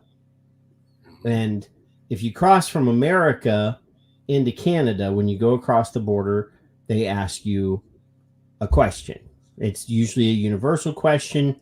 Do you have or are you carrying any firearms? Oh, they asked me if I had anything to declare. Well, that's all I know. So I'm not making that. I'm not the one that made the joke. I'm just saying. I know. So, anyway, he says it's 100% of the time, they ask you that question. Now, when you come from Canada back to the States, yeah, they ask a very similar but different question. Uh-huh. It's very similar. They ask, do you need any guns? That's awfully polite of them. You see Sean popped in? Did you see that? Well, I'm over here. I've got it. I'm covering up the studio real quick because I'm looking for something on the third screen because I'm sharing this screen and just checking here. Oh, yeah. Or I'll look for the rodent while you're doing that. I think I retweeted him. Did I tell you I like that rodent? I like him a lot better than I like you, by the way. Just so well, I don't. This I believe you. 1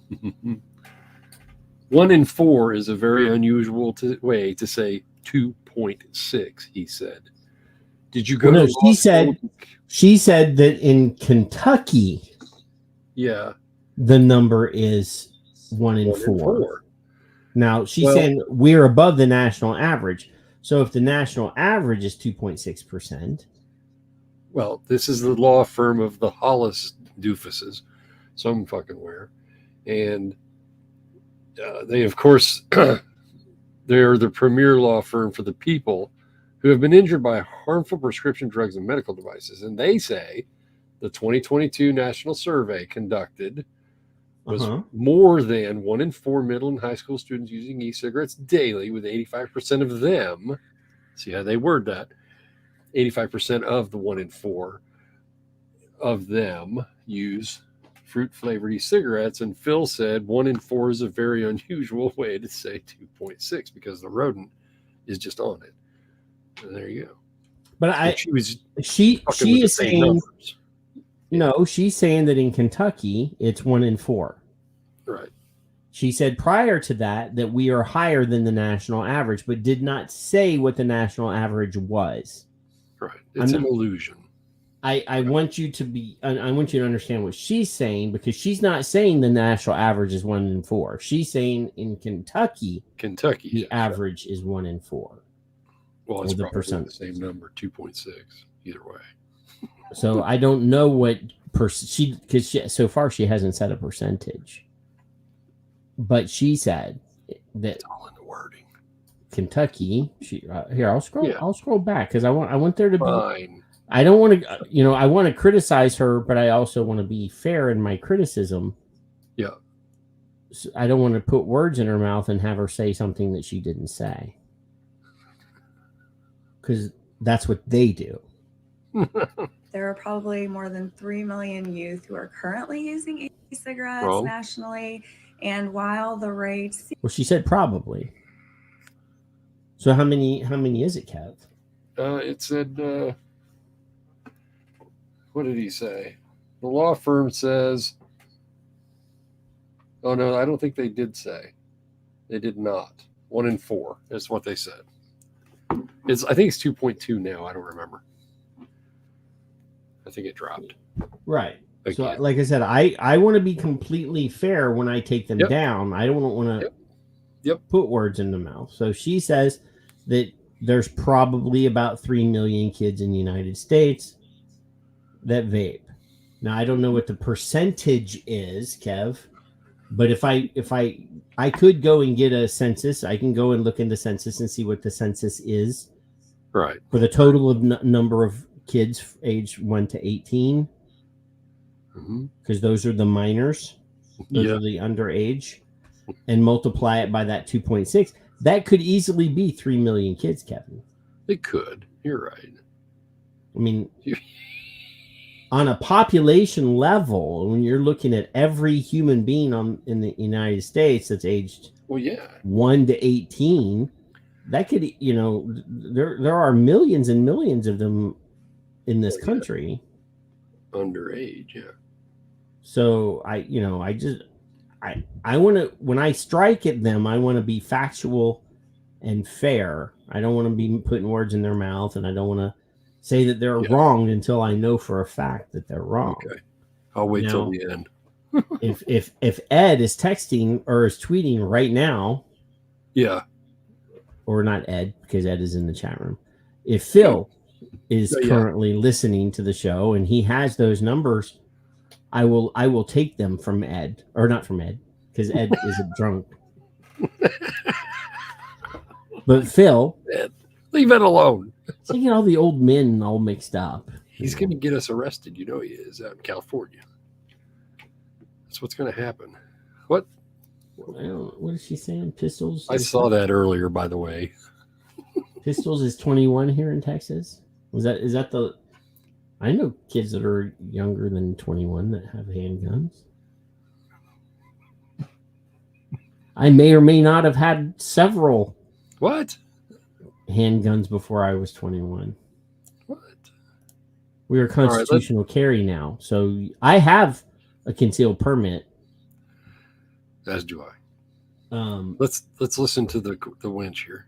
Yeah, well, I don't want to hear what she says. Distracted here. seem like they've trended downward here in Kentucky. We still have higher rates compared to national rates. So around 1 in 4 high school students are reporting current vaping or current e-cigarette use. Dr. Ickes explains even children as young as 3rd graders are getting access to vapes. And while we still do not know the long-term effects of e-cigarettes, the short-term effects have all proven harmful. And we're certainly seeing things with issues with brain development, challenges. Oh, dear Lord. Did her credibility go south somewhere? Texas, maybe? Where are they? I think her credibility went to Arkansas. But the difference is daily versus current.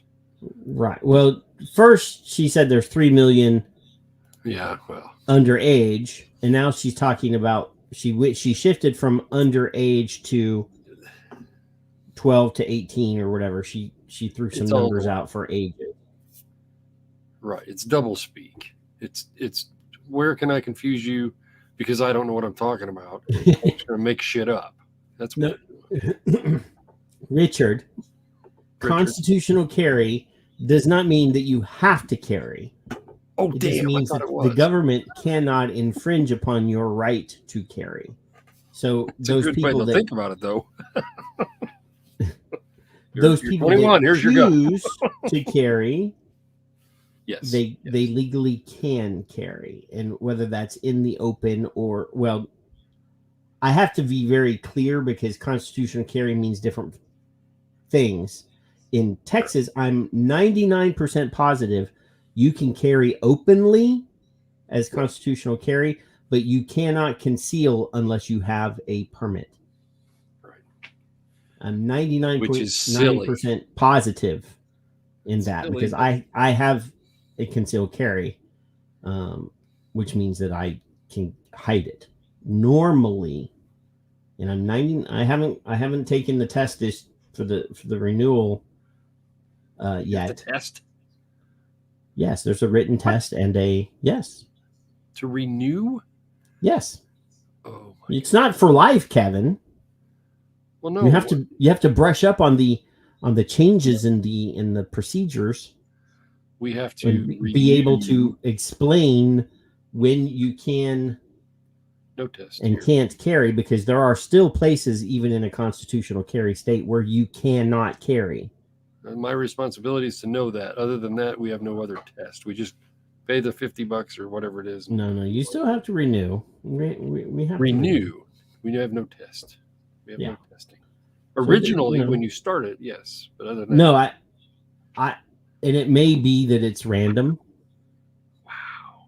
That they say that you have to, because for example, when I renew my license to be a therapist, yep. we have to take classes throughout the That 2-year period. That I understand. Like what they call continuing education classes.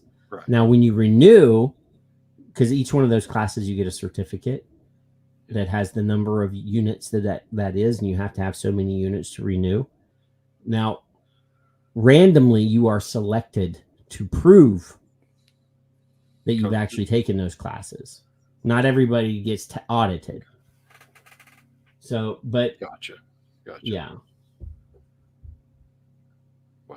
I don't believe so, Sonia. I'd have to reread it, but I'm almost positive that says you have to open carry. I will double check because I don't want to be wrong. But ours just changed. But anyway, it is confusing, Richard. I understand from your side. I'm required to have a permit to conceal. Yeah. I no longer do. And open carry is always legal here. So yeah. Concealed was have to. Now you do not have a license, rather. Now you do not have to. I'll you could be right. But I will double check because it was explained to me differently by the gun dealer. You have to test. It bugs me that you have to retest. I don't think everybody has to retest. It bugs me. Anybody would have to retest. Well, but the laws do change. I know. Yeah, it's like here we have there's a law that says how big your pocket knife can be, and they changed that here as well now. So yeah. So yeah, because the pocket knife that I carried when I was a kid would not be legal in Texas. And I want to point out that Bruni a little bit ago said, when I can find it, pathological liar, explaining with the woman on the screen. Let's go. Is with mood disorders, a lot of mental health related issues. Thinking of some physical effects, we're seeing challenges with breathing, shortness of breath. While e-cigarettes are relatively new to researchers, there are dangerous chemicals found in them which can cause negative long-term effects to users. There have been over 2,000 different chemicals found in different e-cigarettes and vapes, depending on brand. We don't have an exact knowledge of what's in every single e-cigarette, but there are chemicals like propylene glycol, diacetyl, acrolein, and many of these chemicals that are being found are also related to cancer-causing agents. The law prohibits anyone under the age of 21 from buying these products, but they somehow still end up in the hands of our youth. This issue was brought to a Kentucky legislative meeting earlier this week. Senator Amanda Mays Bledsoe says they are working on better ways to enforce the law so vapes are not as easy for Kentucky kids to access. I mean, you talk to any parent or teacher right now, and they'll say kids have so much more access to it. And they're small, they look fake, they're enticing. You can do it in bathrooms, you can do it in hallways. It's disruptive in the classrooms, disruptive in our homes. And those who start vaping under the age of 18 are more likely to get addicted to nicotine and have a harder time quitting. Having peer-to-peer, where college students are coming in and saying you can make better decisions, you can make wiser choices for your future, and you can be a leader. You can stand up and say, we don't want to have this in our environment, we don't want to have this in our schools, we don't want to have this in our friend group. And so inspiring them and providing them tools and accountability is fantastic, and UK is doing a phenomenal job.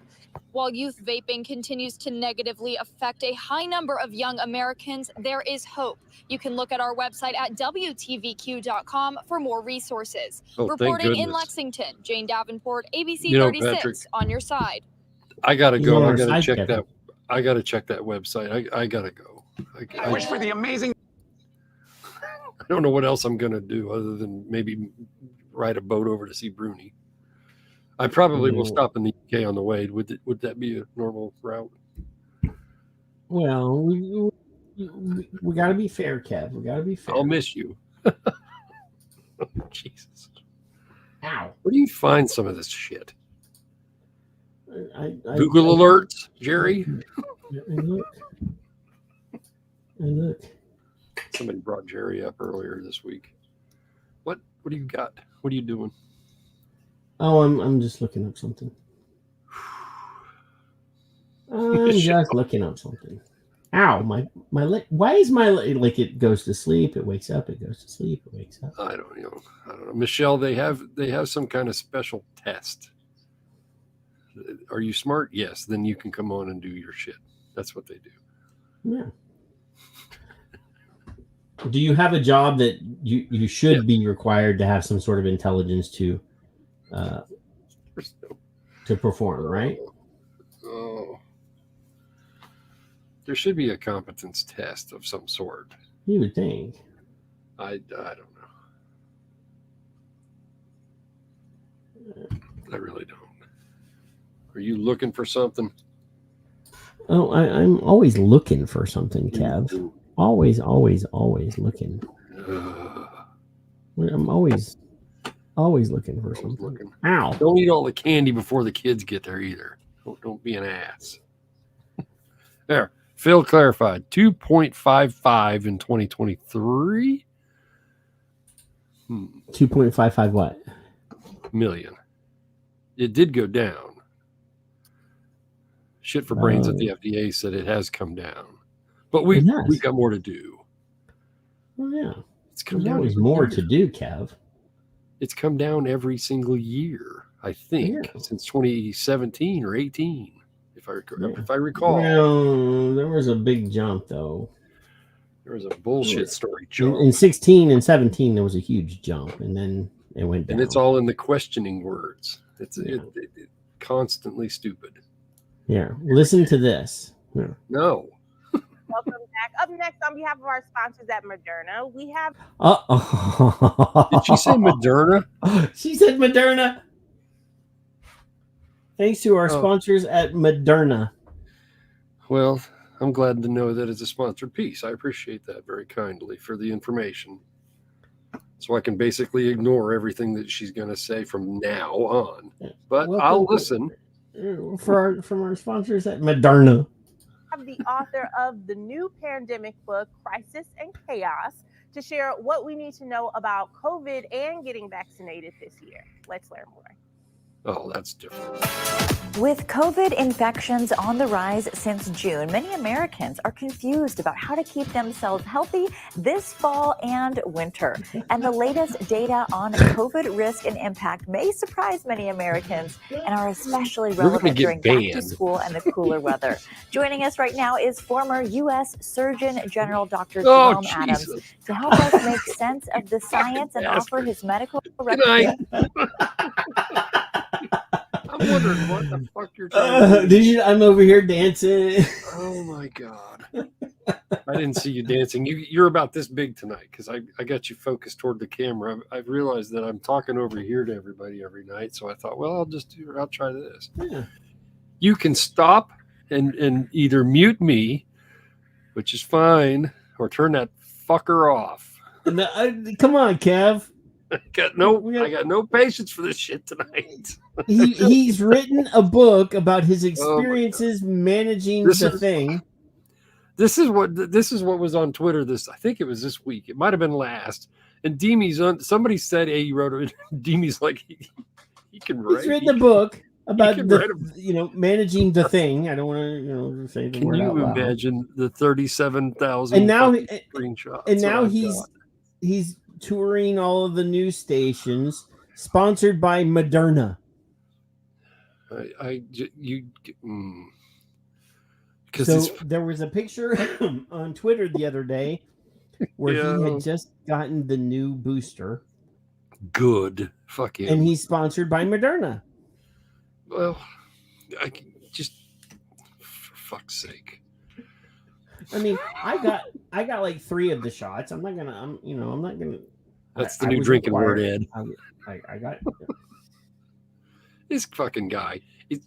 It's more incompetent than I was when I was 6. Well, And surely I was smarter than he is at 6 now than he is. So the other, I stopped myself, Kevin. I'm gonna open my phone. Did you? I can't open my phone. Did you? It's dead. Never mind. Hey, I can't do it. Hey, by the way, this little Twitter hack that I've told everybody about, you do the right click and incognito, it don't work no more. I don't know why it don't work. I don't know a new trick. So I got to get another fucking account, which makes me mad. Anyway, screenshot shit. I don't have to do that. Are you going to keep his ass on the screen the whole time? I'm going to play a few more seconds. If he says my name, I'm coming over there. Recommendations to help keep everyone as safe as possible this year. Welcome to the show. Many people like to think. Okay. So, I promise you. Yeah, do you?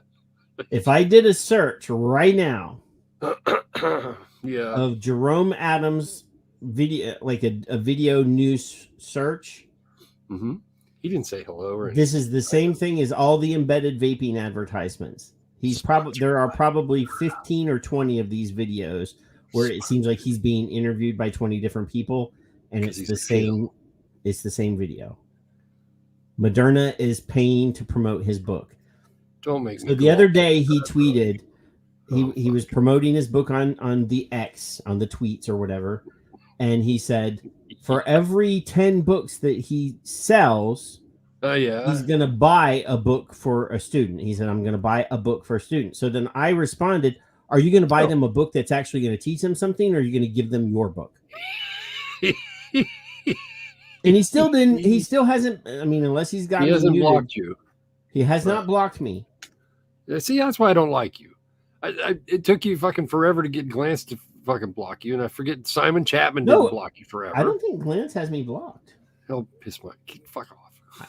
Now I'm gonna go. I have to go over. I don't think I've been blocked by Glance. Let me go to the tweets. If I've offended any of you, you'll be fine. It's my fault that if Kevin has offended anybody, it's my fault. Because of all the people that I dislike, he's probably at the top. He's within line with people you don't know. So no, I can see him. He shows up on. He does not have me blocked. Glance does not have me blocked. No, Jerry doesn't have me blocked either. That's because he secretly likes you. Mike pulled his pants down. I pulled his pants down. You certainly pulled his pants down. But he didn't block you. I think he's not smart enough to realize how badly I embarrassed him. That's the thing. No, it's not, Raj. It's not okay. See, look, he does not have me blocked. God. I don't think you're trying hard enough. I can see his tweets and everything. That's what I think. Okay, that's my opinion. I can see his tweets. I did not. I have not yet been blocked by Glance. I'd consider a beer at the moment. Kevin doesn't drink. No, not really. I will. Certainly not going to do it live on television or whatever this is. He never replies to you either, Richard. Who? I wish he didn't block me. Who, Jerry? I think Jerry has me muted. I don't think he's. If he read the actual shit that I said to him, he can't read. Well, I take that back. Right. He likes Google alerts. He does like Google alerts. Nice and feelings. He's big on fucking feelings. So, yeah. I'm currently listening to an Indiegogo video commercial before I. I don't know what that would do to me, Richard, but all right. All right, let me go over here now. Present. See, this is exactly why I don't like Patrick. This is a perfect example. This is you haven't even seen it yet. You don't know whether it's a perfect example or not. No, just what transpired. Oh, are these people smarter? I can tell already. Yeah, let's do this. Well, teen vaping, it's on the rise again, and it's definitely an issue. Drug Watch reporting nearly 20% of teenagers have admitted to vaping regularly here in Alabama. 20%. That's less than Kentucky, because Kentucky's 25%. Do you think that Walter Cronkite would have ever said the words, this is a problem? Would he have interjected his own thought into that ever? No. At any point in a fucking broadcast? No.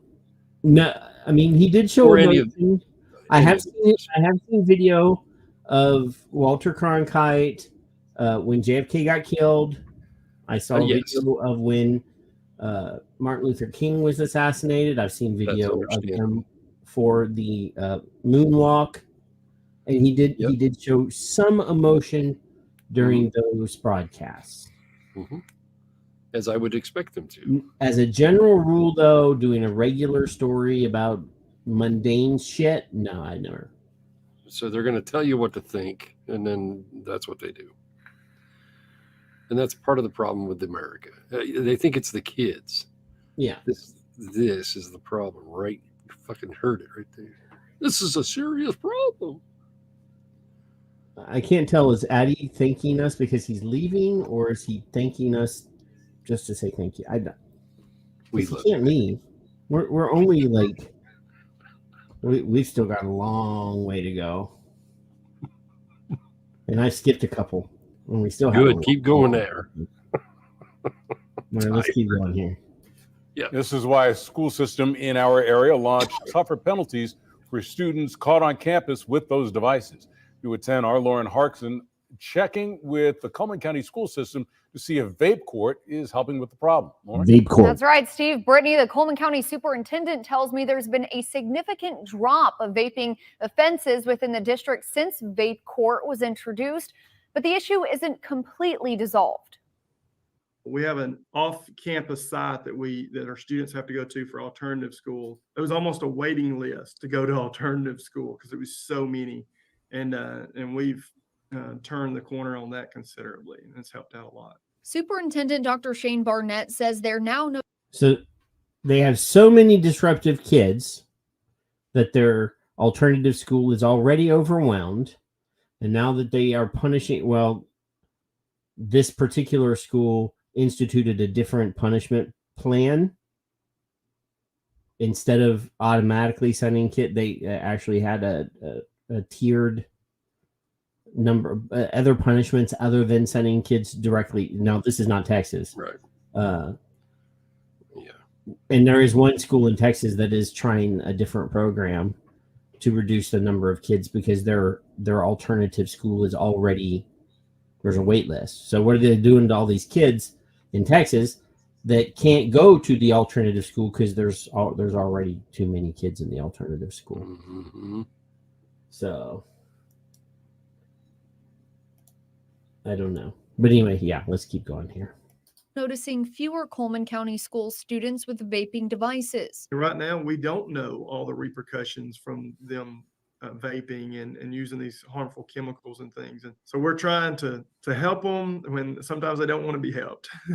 In 2021, the school district partnered with law enforcement to enforce tougher vaping restrictions by sending students to vape court. Dr. Barnett says it all starts with the citation from the school resource officer. And then with that citation, they have to actually show up for court and their parents go with them. They're either issued a fine, which they don't have to pay if they do an online vaping course. The danger online vaping but they're also course. issued some community service hours. First offense is 16 hours of community service, the second 24 hours. This is on top of time spent at alternative school. If the student is caught possessing a vaping device, it's only a few days. If they're distributing, it's a few weeks. Dr. Barnett says it's all to help discourage the illegal and unhealthy habit of their teens. And we don't want any of our The illegal and unhealthy. Are these people scientists? You know what I think's illegal and unhealthy? Forcing your will upon others. That's what That's definitely unhealthy if you try to force your will upon me. Because you're going to try to help them, even if you don't want it. So, yeah, don't tell me what to do, Kevin. CE4s? What? Hello? That is stock video footage of a CE4 on an Ego battery. That's my jam. Our students harmed. We want them to come get an education and move on, graduate and move on and be successful after us. So I would ask parents to help us not allow their kids to have these, and the same message to our students. If this is something you're going to do, we don't want you to do it on our campuses. You're telling the parents to do something. Stop telling parents what to do. Mm-hmm. Did you see across the Chiron while we were watching this, Richard Roundtree from Shaft passed away last week? No, I did not. Yeah, it was on the bottom third there. What's sad. And Dr. Barnett says they got the idea originally from Coleman City schools, and he does recommend vape court to any other school districts who are struggling with students vaping. So the justice system is not overwhelmed enough. Let's send these kids to court where a judge who's already booked up has to add more cases to his docket, that this couldn't be internally handled. To me, this sounds Let's criminalize these kids. Let's traumatize them. Let's, reduce their possible of getting into a good college, whatever the fuck that means. This sounds like they can't deal with it. They don't know how to deal with it. They don't want to deal with it. So they're just going to deal with it this way because that's what's best for the children. So let me, as a college graduate, Kevin, with, fancy degrees and stuff, in most fields, once you get your degree, it really doesn't matter where you went to school. They don't ask. I mean, you take a test to get your license in healthcare, and once you have your license, it doesn't matter where you went to school. Nobody gives a shit. They just say, "Do you have a valid license?" Okay, I love me. You're hired. That's right. So, yeah, but there are schools that if you have some sort of mark on your permanent record, you're not getting into a good school, But here, Kev, this is I don't particularly drink energy drinks. No, I may or may not have had a Monster energy drink like 15 years ago or something. I tried Dustin's once. Nope. I don't think the one that I had was like a Loco Moco. It was like a coffee energy drink. No. Not for me. It wasn't any more powerful than the normal coffee that I drink. So, yeah. But apparently, vaping and energy drinks are a scourge to the Utes. Scourge. Oh, I love that word. Every once in a while, I break out some, interesting vocabulary to use on the show. Scourge. Let's go over here. Well, let's play this. The recommended daily caffeine limit are being pulled from Australian shelves. The products are being marketed towards teenagers, prompting an urgent health warning for students cramming for exams. Well, we're joined by today medical expert Dr. Nick Coatsworth. Good morning to you, Doctor. Hello, Doc. Morning, guys. Sounds bad. How dangerous are these drinks? Well, they're potentially dangerous. I mean, when you're talking about drinks with 9 times the caffeine of a can of Coke, then some people could be... A can of Coke. Now, I'm no expert on Coke, for example, but I always thought that Coke was kind of mild in the carbonated beverage family, and that drinks like Mountain Dew specifically were marketed in the carbonated soft drink category as being the more energy. All the commercials are like showing people doing extreme sports and things like that, Yep. I was Actually, a dudehead for a while. I can't even tell you the last time I saw a soft drink commercial. Been a while. I don't watch a lot of TV though. Hmm. Bruni said energy drinks with vodka. Is that what it says?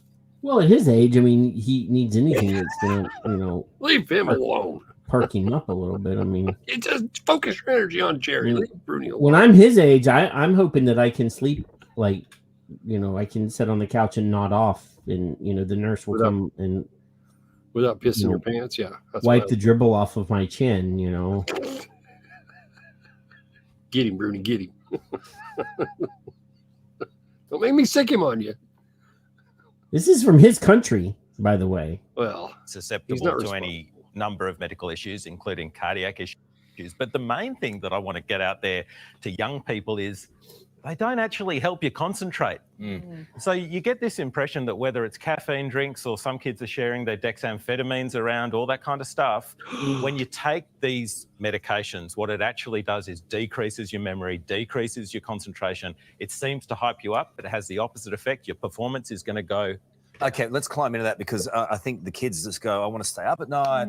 It becomes part of dealing with the complexity and sometimes the anxiety of just doing exams. But you're saying from a physiological point of view, it don't work. Exactly. And It don't work. Now, this is a professional broadcaster. Well, you lose. Well, never mind. Forget it. No, I don't want to say bad things about my convict friends down in Australia, but I mean, professional is a loosely used term. I'm from kind of, I'm from America. We're not supposed to be known for being the best when it comes to the Queen's English, but well, that'll learn you. It doesn't work. It don't work. I know that they have bogans down there, though. This could be a bogan bottle. He just got a haircut. I don't know. And drop bears. Look at that. I mean, not to be critical of what a dude's wearing, but look down here. This guy's shorts are so short that when he sets, look his he's got high water breeches on. Water breeches on. He's showing his ankles. Look at that. Oh. You know how we knew? Because we used to try it in medical school when we were doing the exams, and we were told very. Oh, so I know it don't work because I did it. I found this in, and I'm not letting you do the same things that I did. Just because they've been doing it since the beginning of time, probably. I'm not going to let you do the things that I did. This is just I got 2 points. Not on my backyard. This is NIMBYs. Clearly by our professors that what's going on in our brains is not what we think is going on. We're alert, we're awake, but we're not bedding down memories. So if you want to do well in those HSC exams, is not. Okay, do you think there should be a warning? I mean, some of these drinks have been banned, but the warning levels, I mean, that's a serious amount of caffeine going into a body, and it's not healthy. There's only so much we can do with these warning labels and what government can do. I mean, this is about parenting being. Warning labels? What? I thought warning labels was the Australian thing, Kev. Did he say parenting? I can pull it back here a few seconds here. Let's try it and see. And it's not healthy. There's only so much we can do with these warning labels and what government can do. I mean, this is about parenting, being engaged with your kids, knowing what they're doing and trying to give them good health information as well. Another issue that's got you fired up this morning, Doctor, is this one. It's been revealed that students are now wearing nicotine patches during their Year 12 exams because they are so addicted to vaping. How concerned are you and surprised? Well, Jane, it's something I never thought I would see. I mean, I never thought I would see. Now I have 3 points. Tic Tac showed up. I see that. Tic Tac hasn't been here in months. And just showed up. Probably because you said his name 3 times. I did say Tic Tac earlier. Yeah. Yes. To think that the kids are doing the same thing as someone who's smoked ciggies for 40 years, having to put a nicotine patch on just to get through their exams. This is now beyond crisis. This is probably, in my view, the most significant health issue affecting teenage Australians. And we've done a lot so far. But I think we need to do even more as a nation to try and stamp this out. It goes back again to that nicotine patch giving them what they think is a higher concentration and more energy. And that's hard to combat. Paul says he's taking a break from stroking rods. Oh, no, he said building. Sorry. It is. It's also hard to combat things when you tell kids not to do stuff, they're going to go and do it. So it's got to be a combination of regulation, education in the schools, and again, all of us as parents, we just got to get so much more engaged in what our kids are doing and just try and convince them that this is not the right thing to do. All right. Welcome back. So, Kev, like he actually said, it's parents' job to parent. Well, number one, there's three. Number one, stay on topic, you fucks. Number two, when you stay on topic, you kind of have to stop the shenanigans, because nicotine has been used, Charlie even told us, nicotine has been used by dancers and college students for decades. Forever and ever and ever and ever. Forever and ever. Three, man. I'll use D-Kid. He's a D-Kid. That's what he is. D-Kid. I've missed you, Paul, by the way. And I like you way better than I like Patrick. So. That doesn't say anything. Well, I know the scale's pretty bad, but it's all right. And parenting. I'm sorry. 4, parenting. Oh, and 5. If you took this and replaced count to 5 caffeine, well, Logan's 5, and him and I've been practicing. He's been supervising me. So now you made me lose my train of thought. But parenting. Wait, I need more caffeine and nicotine. When he said parenting, I thought, well, now he's on to something. But if you take everything they said before they started talking about the patch, when they went off topic of the caffeine, they replaced the word nicotine with caffeine for the first part of that. And then they just put it back in there because they couldn't resist. Because they're DK. I have to interrupt. So I'm looking at Twitter right now, and James argued that he has difficulty finding my show. So James, if you're on this show right now, if you click on the subscribe button, when we go live, you get an alert, and then all you have to do is click on the link, and boom. If you subscribe to the channel, it shows right up on your app or on your thing. I don't. And Paul, you came in late. Sonia and I are sisters, just so you know. As long as everybody's aware. Yeah. Where did I put it? Oh, there. I put it over here. Let's. She's been hanging the whole night, by the way. Did you see it? She has. I'm surprised. I mean, normally I would be worried that she would be run off by now. You run off all of our good friends. I do scare some, don't I? Yeah. I didn't think it was James. I think Ed said that. Something about not being lost or something. Oh. So I was a little bored. I was a little bored this week, Kev. So I sat down at the computer. Mm-hmm. And I haven't added like a new T-shirt to the shirt store in a while. So I did add a new shirt to the shirt store. Now I'm gonna say it. It is a little pricey. Yeah. Because it is an all over shirt. Is what it's called. Yes. So like it has prints all over the shirt. So it is, and there is zero markup. This is cost for this shirt. But and you may or may not like it, but I like it, and I ordered two to have to wear during the show. But there it is. There's my Uncle Sam vapor. He's got a mod in his hand. He's vaping, and there's the Son of Liberty logo on one side, and on the other side there's an American flag that is made up of little tiny skull and crossbones. There you on go. the other side. Nice. So it is $32.70, but that is cost. I'm not making a single penny off of this, but if you want one, it is live, and you can purchase one or not. I saw a blue one. It comes. You can make it several different colors. There's gray. Make it blue. I There's like it blue. red. There's two different blues. There's this blue, and then there's a darker blue. Yeah, I saw the lighter blue. I like the lighter. So I got the darker blue, and the black. Yeah. But that red is kind of sexy looking too. I have a Son of Liberty radio shirt in the red already. I don't wear red. But it would look weird because of your ginger coloring. That's right. But yeah, I mean, it looks pretty cool. I'm pretty proud of yourself to get the mod in his hand there. But I did it. That's So right. if you want one, you can have one. I'm not telling you have to get one, but I will copy the link for the thing and go over here to the YouTubes. The tubes. And slap it into the chat for the people that want one.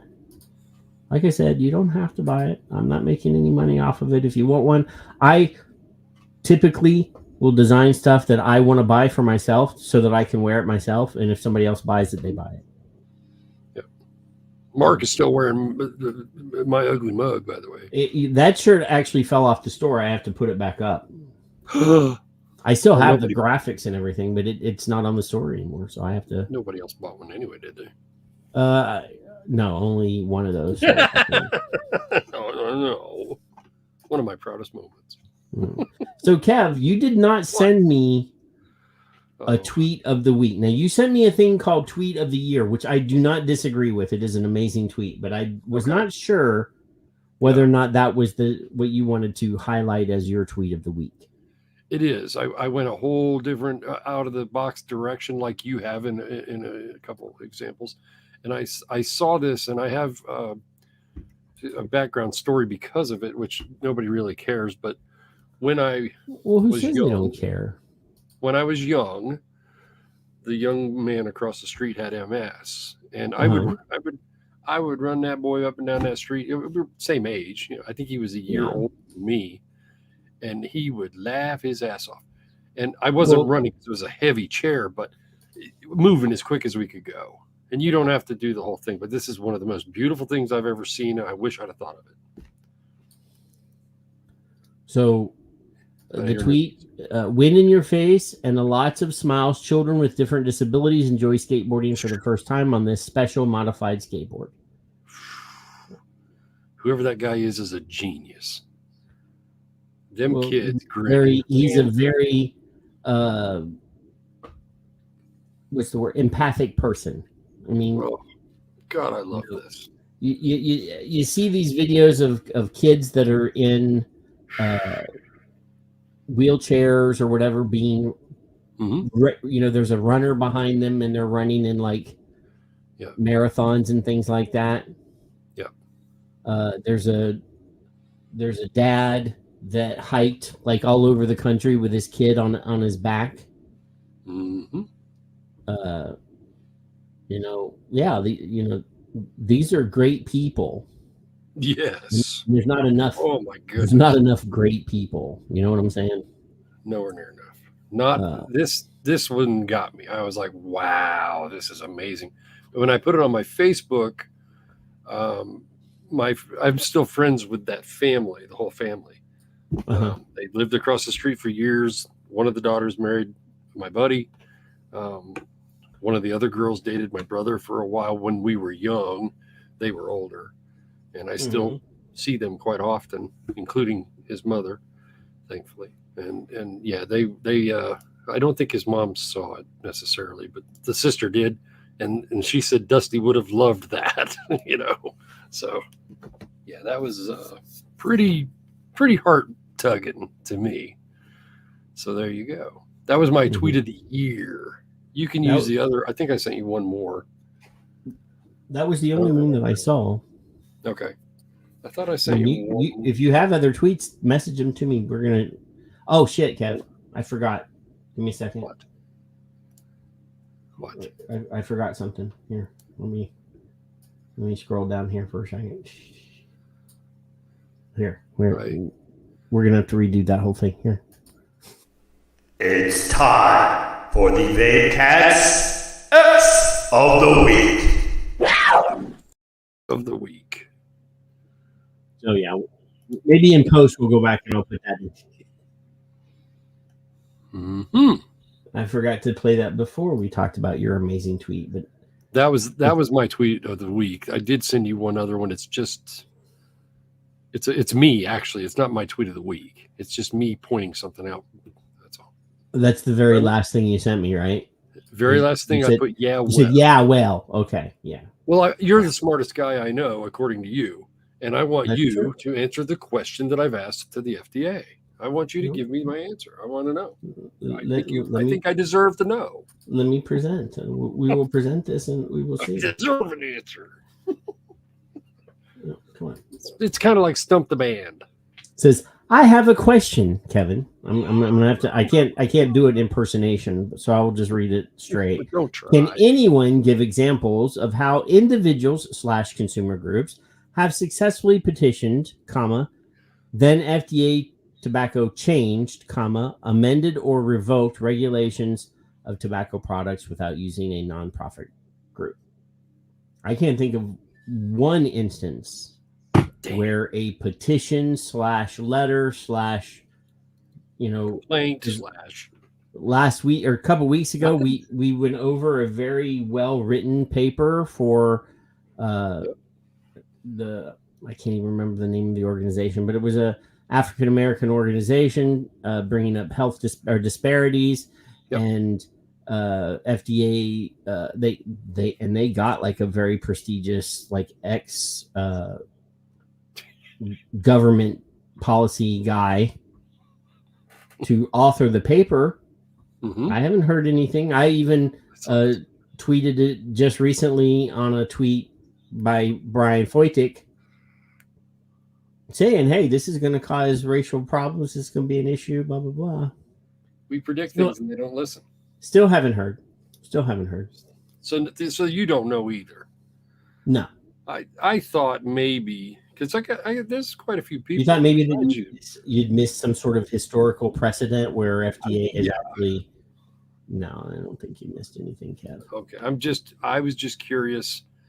I don't consider Kevin to be the Vape Cats tweet of the week by any means, by any stretch. No. But since you showed one of your tweets, I'm going to show one of mine. Well. This is actually in the show notes as well, but it's further on down. But I'm going to go ahead and bump it up. This is not my Vape Cats tweet of the week, but this is just since you said we predict things and they come to pass, we do. We have and we do. So I was looking in my Twitter for something, and September 9th of 2021, which is a while ago, right? Mm-hmm. I tweeted, before FDA Tobacco makes any official announcement, I want to record my prediction on how they will kill vaping and people that smoke for posterity. So I'm recording 1. FDA will announce MDOs for everything other than tobacco flavors and announce extensions for tobacco flavor PMTAs, which essentially they have done. Right? Yep. And then 2, they can appeal to the judge and the plaintiffs that they have removed. So this was when the judge said, you have 1 year. This was right before the deadline, before the judge. They actually didn't.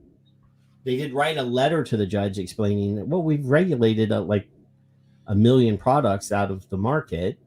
They did do this, and the judge didn't really. But they can appeal to the judge that they have removed everything child appealing and need extra time to process the tobacco PMTAs. Yeah. And then at their leisure, they can MDO all the small business tobacco PMTAs for nonsensical anti-science reasons. Yeah. So I did record this 2 years ago, right before the deadline for the judge implemented deadline when FDA said, oh, well, we can have all these PMTAs processed in 6 months. Yeah. And they didn't ask for more time, which seems kind of stupid to me. But essentially, that's what they've done.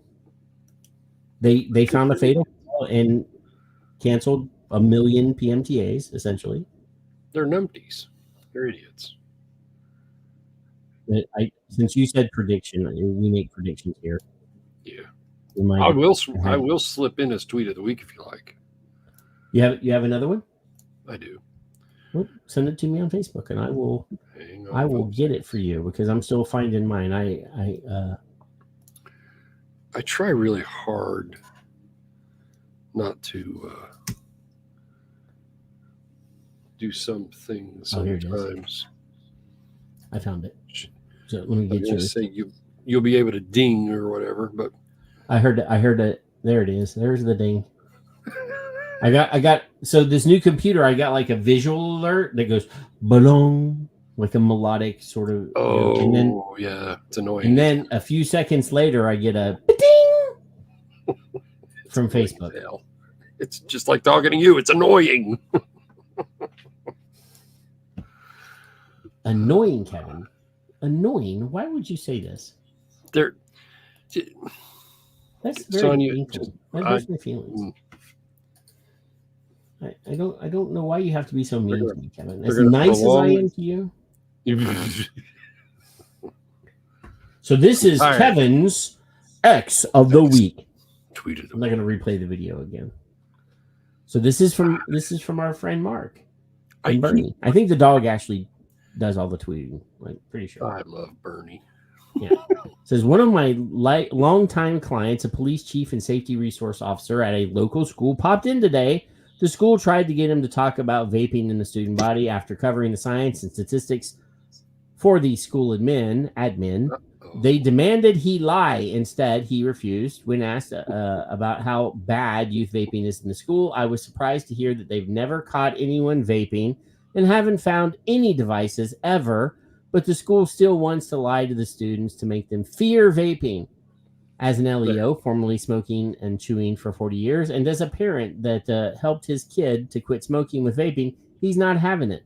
I respect him so much for standing his ground and refusing to lie to those kids. No, that's public health. That's actually, at least there's some integrity. You know what I'm saying? Man. Because somebody's going to come up to him later on and go, you lied. Because I'm going to. It's idiotic. So we have I saw. Yeah. So my tweet of the week is somebody that I don't know. I've never seen them before, but apparently this is a vape shop or a vape business in the Philippines. Ooh. Vapor a Co, which that's like me, I vape or I a Co. Anyway, he says, share your success stories in the comments below, bros. I have to ask my wife what MGA is, but yeah. We salute former smokers who kick the habit for good. You can too. So Henry Panther says, after decades of smoking and many relapses, I finally quit smoking thanks to vaping. I've now been smoke-free for 4 years and never touched a cigarette. Southern Vapor, our very good friend Michelle, who's in the chat room or was in the chat room. I don't know if I chased her off yet. After smoking for 43 years, I quit in 12 hours with vape. Now, no signs of ever smoking. While smoking, I was told I currently would not be living. That may not be important to some, but they didn't try to quit for 20 plus times with their preferred methods. It's wrong to deny smokers the truth. So a lot of people that we know, there's an advertisement. Raj is in here as well. Oh, so this may be why I saw it, because people that I know have replied to it. 22 plus years smoking, tried everything to quit because I was constantly getting sick and dealing with respiratory issues. 15 years using e-cigarettes. It's been 14 years since I had a cigarette, and I haven't been sick in over a decade.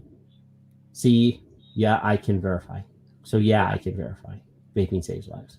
Crazy, isn't it? So I like it when I see somebody new that I've never seen before, like throwing their hat in the advocate ring. Yep. Absolutely. So I think that's pretty awesome when new when new voices join ours. Yes. And knowing that, this is when, if I retire and go to the Philippines, I want vaping in the Philippines to be over there still when I go there, because I'm probably not going to be able to bring all of my DIY stuff with me. Can I mail it to you? Well, if I have to pack up all the stuff that I want to take when I fully like relocate to the Philippines, I'm going to have to rent a cargo container and put it on a ship and send it over. I don't know how much that costs, but taking all my shit with me that I want to keep forever and ever. Yeah. That may be a problem. I may just have to I have done this before, Kevin, just thrown everything that I own away and start over. Oh. You've done that with vaping? I've done that. I've done that with I've just cut and run. I've just left everything behind. Oh, okay. And just started over. I had a couple suitcases and everything that I own is gone. When I left home, the first time I left home, when I went away, when I went to college for the first time, I took a couple suitcases of clothes and shit. Yep. Some CDs. We didn't have computers, so I didn't have to lug a computer or anything like that. And I went to school. And when I came back, my mom had garage saled most of my shit. Yes. So, and then when I came to Texas, everything that I had was in my SUV. Everything that I have here now is stuff that I have bought since I've been here. Yeah. So I can do it. I did that when I left home. It was a leather jacket, my suitcase, and my drawings. That's it. That's all I had. Your drawings? Drawings, yeah, like art. And then when I came back, my mother did the same thing your mother did. Now when I say she sold all my Beatles albums, I didn't have the $1 million Beatles albums. I just had Beatles albums. And I was like, what do you mean you sold them? And she sold almost, I don't have something small. She had a little box. It wasn't this damn big with little Hot Wheels. I said, you sold all my Hot Wheels? Why did you do that? I had hundreds of Hot Wheels. And my mom, when I was little, I had Legos and Hot Wheels, dude. Yeah, and I had Hot Wheels. Now, when we had Legos, they came in a tub. That hurts. And you could make up whatever the fuck you wanted, right? Nowadays, to buy Legos, you buy, they put all the pieces required to put one thing together, like a specific thing. Yeah. Now, that's not creativity. You're following instructions, making something that they've given you all the pieces for. Right. When I was a kid, they just gave you a big, huge, 500 or 1,000 pieces, assorted pieces, and you made whatever the fuck you wanted to make, right? Yeah. Imagination. So, and some of the, I'm not dogging, because some of the replicas that they make are cool. Don't get me wrong, but that's not building creativity. You're just following instructions. Yeah, Tinker Toys are great. I love Tinker Toys. I loved them, and Logan loves them. Logan has, I think, 8 of my Hot Wheels. They were my Hot Wheels because and they were heavy. Like the new ones are like plastic. Real ones. Right. Now he doesn't care that they were mine, but my kids played with them, and then when we got rid of their stuff, they actually got rid of it. They donated most of it. Sold a little bit on eBay with Mom. He now plays with their toys that they kept. So kind of cool. Yeah. So, hey Kevin, breaks my heart. What is vaping? It is definitely. Anybody that says anything different is incompetent.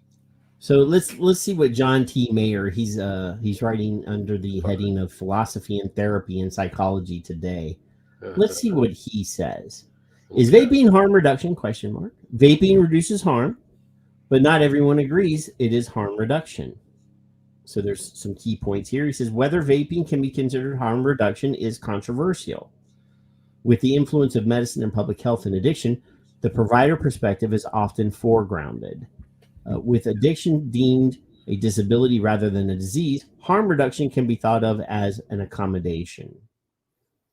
Harm reduction is a strategy of reducing the harms associated with drug use, not necessarily by reducing the harm or the amount that people use, but by reducing the harms associated with use.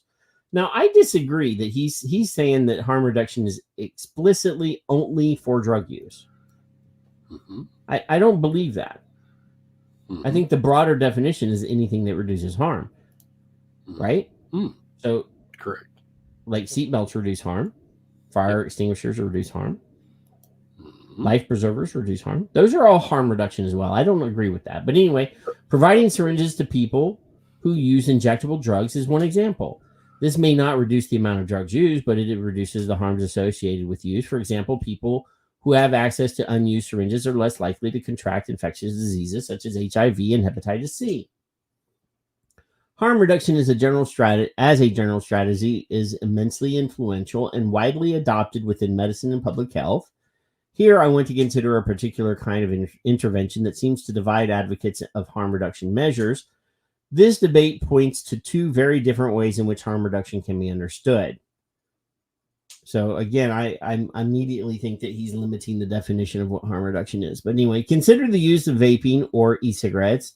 At the most general level, this is a technology that allows people to inhale a drug without the risk traditionally associated with inhaling that drug. For example, by vaping nicotine, one can get the effects of nicotine while avoiding the harms associated with inhaling burned tobacco leaves, including lung cancer and many other cancers and health risks. Given the definition we begin with, this would appear to be a textbook example of harm reduction. Yet it is controversial. Some are concerned about the risks of vaping products themselves. The American Thoracic Society, for example, holds that e-cigarettes are not safe and that the claims that e-cigarettes are a harm reduction tool remain unproven. Others are concerned by who is funding these technologies. Professor Timothy DeWurst, for example, writes harm reduction, which is typically overseen by clinicians, nurse practitioners, and outreach workers, represents a movement that tends to be community-based, activism-driven, and concerned with human rights. On the other hand, writes DeWurst, the underlying goal for the tobacco industry is the maximization of sales, profit, and return to shareholders, which places them at odds with serving the mandate of harm reduction. I would argue, Kevin, that tobacco products are not harm reduction advocates. We are the harm reduction advocates. I don't ever see a check or support from big tobacco coming to any of us for advocating for these products. We advocate for these products for free because we have seen the benefits in our own lives. Just send money. We don't care. So if big tobacco wants to write me a check so that I can fly around, come on, I'll go. Write me a check. Well, you can I'll fly. take it. I can take a leave of absence from work and fly all over the country and give speeches and personal anecdotal experiences. That's what they would call it, Kevin. Anecdote. I will get a chest X-ray and bring it and throw it up on an overhead projector and show them how nice my lungs looks. I will. But I'll be in a cup. this guy, I was going to say this asshole. This guy is claiming that the only people that are arguing that this is harm reduction are big tobacco. Keep going. So, provider and user perspectives. This equivocal attitude towards vaping suggests that harm reduction is not, in fact, as simple an idea as it can be first seen. Therefore, and so what they're saying, this is quite an elitist attitude. So they're saying that drug harm reduction is harm reduction because the people that are advocating for harm reduction are doctors, nurse practitioners, psychologists, whatever. But the people that are advocating that vaping is harm reduction are big tobacco.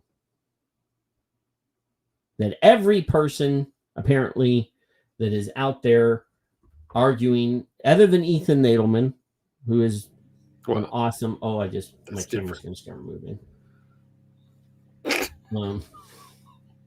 It's good. You're right. I made the wrong hand gesture in the camera. Unlock and start rolling if I move because I unlocked it. I think I unlocked it. Yep, I did. See, look at you. Now it should. Yeah, it's not moving now. I don't want it to be moving on me, Kevin. Anyway. There are people that are respected scientists in some circles. Ethan Nadelman is universally, and even in their circles, respected. Right. Now he has thrown his hat into the support for vaping as a harm reduction. I if this guy had tweeted, I would be able to tweet at him and say, you need to, big tobacco is not the harm reduction advocates. Guys like Ethan Nadelman, guys like Mark, that was on the show. I can't remember. It's been so long, I forgot his name. He's a respected doctor and harm reduction expert. Mr. Sussman? No, Sussman. No, the Canadian. This is embarrassing. I forgot who the people that have been on my show. I forget their names. We've had a few. I know, but it's embarrassing, Kevin. Well, you got to tell me what you're going to talk about. I'll look it up. Show notes. I got to go through here now and scroll all the way down. Oh, good Lord. It's been like 2 years since he's been on the show. Canadian doctor. Mark. I know his first name. Tyndall? Tyndall! You're right. You're welcome. Maybe I got the dementia already, Kevin. Gonna? Yes. So, yeah, Dr. Mark Tyndall, who is a harm reduction guy who's respected. He's done TED Talks, He's I think I missed that show. I don't know. Yes, you were not here. You had some sort of lame excuse. You still have my resignation, right? Well, I'm not accepting it now. I mean, you can't quit now. But anyway, this equivocal attitude towards vaping suggests that harm reduction is not, in fact, as simple an idea as it can be at first seen. There are, in fact, two perspectives. One might take a harm reduction approach, which might be called the provider perspective, and the other is the user perspective. Debates about vaping can be understood in terms of conflict between these two perspectives. From the provider perspective, harm reduction is a matter of introducing certain interventions into the world of the addicted person that will tend, on balance, to make her better off. The interventions are held to the same standard as medical interventions generally. The other side effects are known and manageable, and their delivery is tightly controlled. From this perspective, vaping can seem unlike more familiar kinds of provider interventions, such as prescription medication. No, Mark Gunther has not been on the show. It was Mark Tyndall. I've spoken to Mark Gunther on the phone, but I've not had him on the show. Methadone is a prescription. It's managed by a professional doctor. So that they're calling that harm reduction because they're in charge of it, Kev. Right. They're managing it. They're in charge. Our attitude toward vaping will often depend, I suggest, on our perspective on harm reduction. From the provider perspective, vaping can seem like a dubious intervention, one whose proponents are often profit motivated and whose risks are not fully enumerated. That's not true. Again, we are apparently not part of the solution in this, Kev. Mm-hmm. We're being totally ignored. Yep. From the user perspective, however, these same considerations are far less significant. Whatever the cost of vaping, if a user's choice is between vaping and tobacco, the choice is clear. Vaping may well be a product with some associated risks, peddled by people who are attempting to maximize product, but then so too are many consumer goods. Who is right? Well, there may be no answer to this question. In some sense, harm reduction is a term of art defined in different ways by different people. The foregoing is at best diagnostic of how providers and their patients tend to understand it differently, and so come to different conclusions about a measure such as vaping. We can ask, however, how much weight we should give to those two perspectives. Often, given the influence of medicine and public health on our collective responses to addiction, it is the provider perspective that is foregrounded. This priority will seem appropriate if we think of addiction primarily as a disease. It is providers such as physicians and public health experts who are ultimately responsible for the treatment of disease. In addiction, if addiction is a disease, it makes sense to put provider perspective first. So, Raj says, so it's harm reduction when a professional is in charge. So who is in charge of my wearing a helmet while riding a bike? Well, there you go. According to this guy's definition, that's not harm reduction. It's only harm reduction if it's a drug, apparently. Yeah. And Richard says, so it only works if there is a gatekeeper making money from it, not if consumers choose to do it for themselves.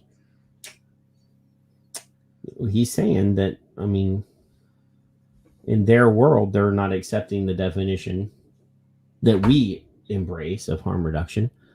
Addiction versus disability. If we should, I believe, reject this view of addiction, I have argued we should instead understand addiction as a disability and understand harm reduction measures in terms of accommodations for a disability.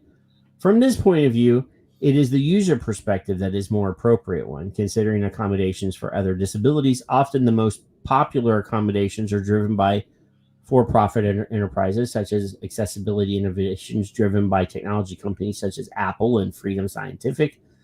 At the same time, accommodations are advocated by the medical community, such as cochlear implants, are provided more equivocally by the disabled community. Medical input is just one source of information into a decision that is to be made by disabled people.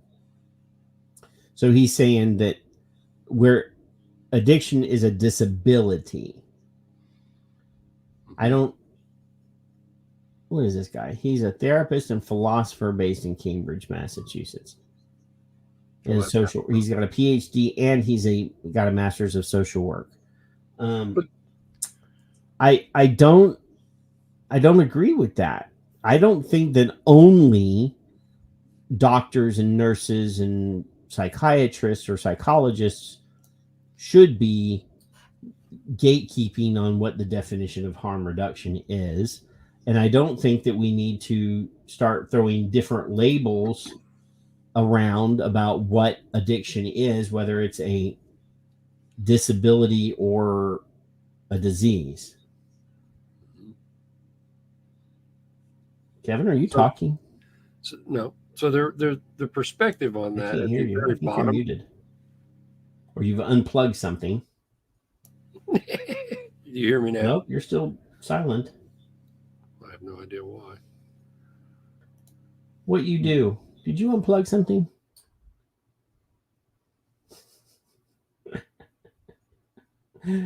Right in the middle of the show, Kev. Really? Right in the middle of the show. How's that? No? That's weird. I don't hear Kevin.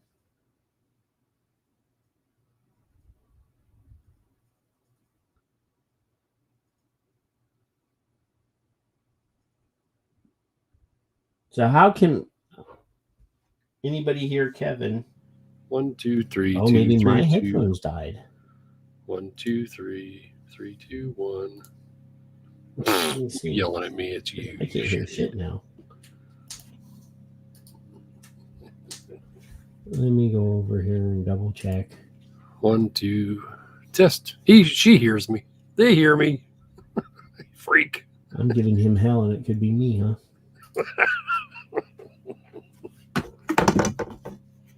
You. This new computer. It's you. You point at me all you want. Let me go over here. Double check my Bluetooth. See, that's the problem. We can hear him too. Bluetooth devices. Oh. My link buds disconnected themselves. Mine's gonna. There you go. Now I can hear you. They could hear me the whole time. So the perspective of this is twofold. It was hard to read. It took me a couple double scans and double takes, and I was like, what did he just say? And then I thought, well, it also, because I know how your style. You're going to read something, you're going to make a quick, you stopped. Right. At least twice you went, wait a minute, and you gave an assessment. And that made me happy. Now, the reason it made me happy is because host-inflicted wound. Is everything plugged in over there, Bob? So when you have the perspective, and then I see the chat room going, wait a minute, what an ass, or whatever you guys were saying. I like seeing that because we actually got an insight to all these assholes on Twitter into this article. I didn't think it was a scary, bad article. No. I just thought it was. I don't like that he's suggesting that you have to change the definition of what. Right. I shouldn't say definition. Well, the definition of what addiction is, because they don't have one anyway. He's saying you go from a treatment to a management, right? We are managing ourselves by reducing, and they don't like so I don't think you have to redefine what vape or what harm reduction is and what addiction is to get to an end result. No. I think a word in the English language, words can have multiple meanings. That's Skip has talked about that this week. You've said, and I'm crediting you on purpose, we have to meet people where they are. It doesn't matter how old they are. To be fair, I did not. They are. I did not pen that. No, I'm crediting you for giving it to me. That's probably the only thing I'm going to give you for the week. But I'm serious about that. And we just met them where they are. And that was the point of that one. To me, when I read it, it kind of pissed me off. And then I was a little less mad. And then I was like, okay, well, I think I know where he's coming from. And that makes it a little easier to digest. Doesn't mean I liked it. Sugar makes the medicine go down, Kevin? Just a little. Well, the sugar makes the coma-inducing medicine go down if you want to do that with the children. So while I didn't like submitting it, I did on purpose. I think that they have to, like, the idea that they have to label shit, Kev. Well, yeah, they have to. Because Why can't it be what it is? Why do they have to? It can't. I feel like because they can't. To gatekeep what harm reduction is, for example. I mean, the broad definition of what harm reduction is fine. It's perfectly fine. It is. And it's changing to me to include us in my opinion. Speaking of definitions, Kev. All right. Of what words mean what, right? Yep. So we talk about we've mentioned it on the show that people the word addiction has lost its strength. Mm-hmm. Because people use it now. Oh, I'm a chocoholic, or I'm addicted to chocolate, or I'm addicted to this, or I'm addicted to that. So legally, you would think that there would be a legal definition of what addiction is. Nope. So apparently 42 attorney generals, 42, that's the head law enforcement official here we go in the state. Oh. Right? So the attorney generals of 42 out of 50 states have filed lawsuits against Meta, which is Facebook and Instagram, claiming that features of those applications are addictive and target kids. Wow. Now, far be it for me to defend Zuck. But it says here, a bipartisan group of 42 attorney generals is suing Meta, alleging features on Facebook and Instagram are addictive and are aimed at kids and teens. Wow. Does that seem very familiar to you, Kevin? Just change the word. It's the same damn article. That's all it is. Demonstrates the broad bipartisan interest in protecting kids and teens from online harm. That's the broad interest. So it says here, Meta designed its Facebook and Instagram products to keep young users on them for longer and repeatedly coming back, the attorney generals allege. Mm-hmm. So every one of these claims, you just change the wording just a slight amount. I've noticed this 5 years ago. Yeah. But 42 attorney generals are going, I mean, they see a price tag. They see money. Right? Yeah. That's what this is. So let's see. Let's see if there's going to be a commercial. I know there is. When we challenge. Yeah, there's always an ad. I need. If I get ad blocker, does that block ads as well on videos? No idea. Me neither, but I want to know. 1-0. Here, Attorneys General. let's start this bitch over. Breaking news to tell you about: 33 attorneys general from across the United States are now suing Meta for allegedly endangering young users and profiting off the data harvested from them. The suit also alleging that Meta knows its platform. Endangering? For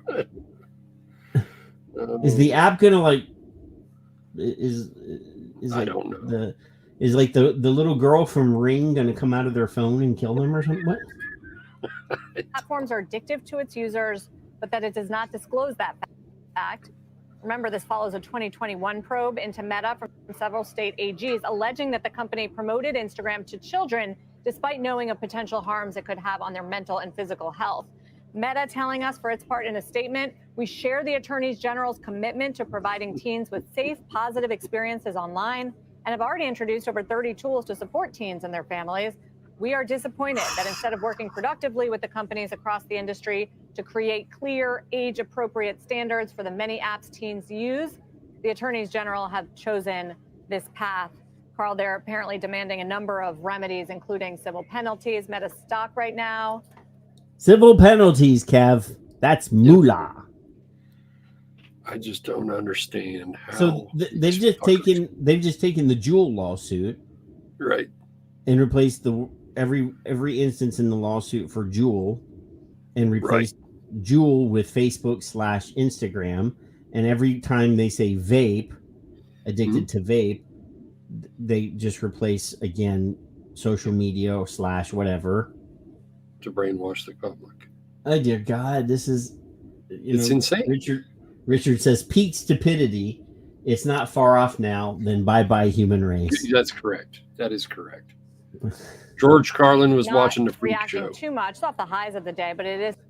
The only people that are going to be left are going to be the Amish, the Mennonites, and people that live in countries that are so poor they don't have Facebook and Instagram all the time. You know. Oh, Sonia. I just. I agree with Sonia. I don't know how to explain to my children how badly deteriorating their rights have become. Yeah. And I don't understand how desperately I want them to know more as fast as I can go. And this is an example, Sonia is pointing out, and so did Richard, that the stupider they are, the stupider the population becomes. It's an epidemic, for Christ's sake. It's a scary thing for me to watch. I lost my headphones again. I miss Walter Cronkite. I don't know why it's doing this. My other computer just turned off too. You stop dicking around. I'm tired. I want to go home. Why? I'm just going to keep that tab open now. So we're going to have warnings on our phones. This device may be addictive. Could be. You know, I mean, did we not learn anything from Dee Snider and John Denver and Zappa in '85? For Christ's sake. Leave people I learned. Richard said leave adults alone. Leave people alone. Leave people alone. Let the adults that are parents parent and fucking stop fucking coming up my ass every day at my house. Yeah. This is why I don't watch TV. Yeah. So this next video piece is the sister piece of the piece that we played earlier with the Louisiana ladies. This is a two-parter, Kevin. This is different Louisiana ladies, but the same set. So here is Louisiana live vape free, Kev. Okay. Troop's like 3 hours late. Bill Hicks, though. We are all awaiting that cold front.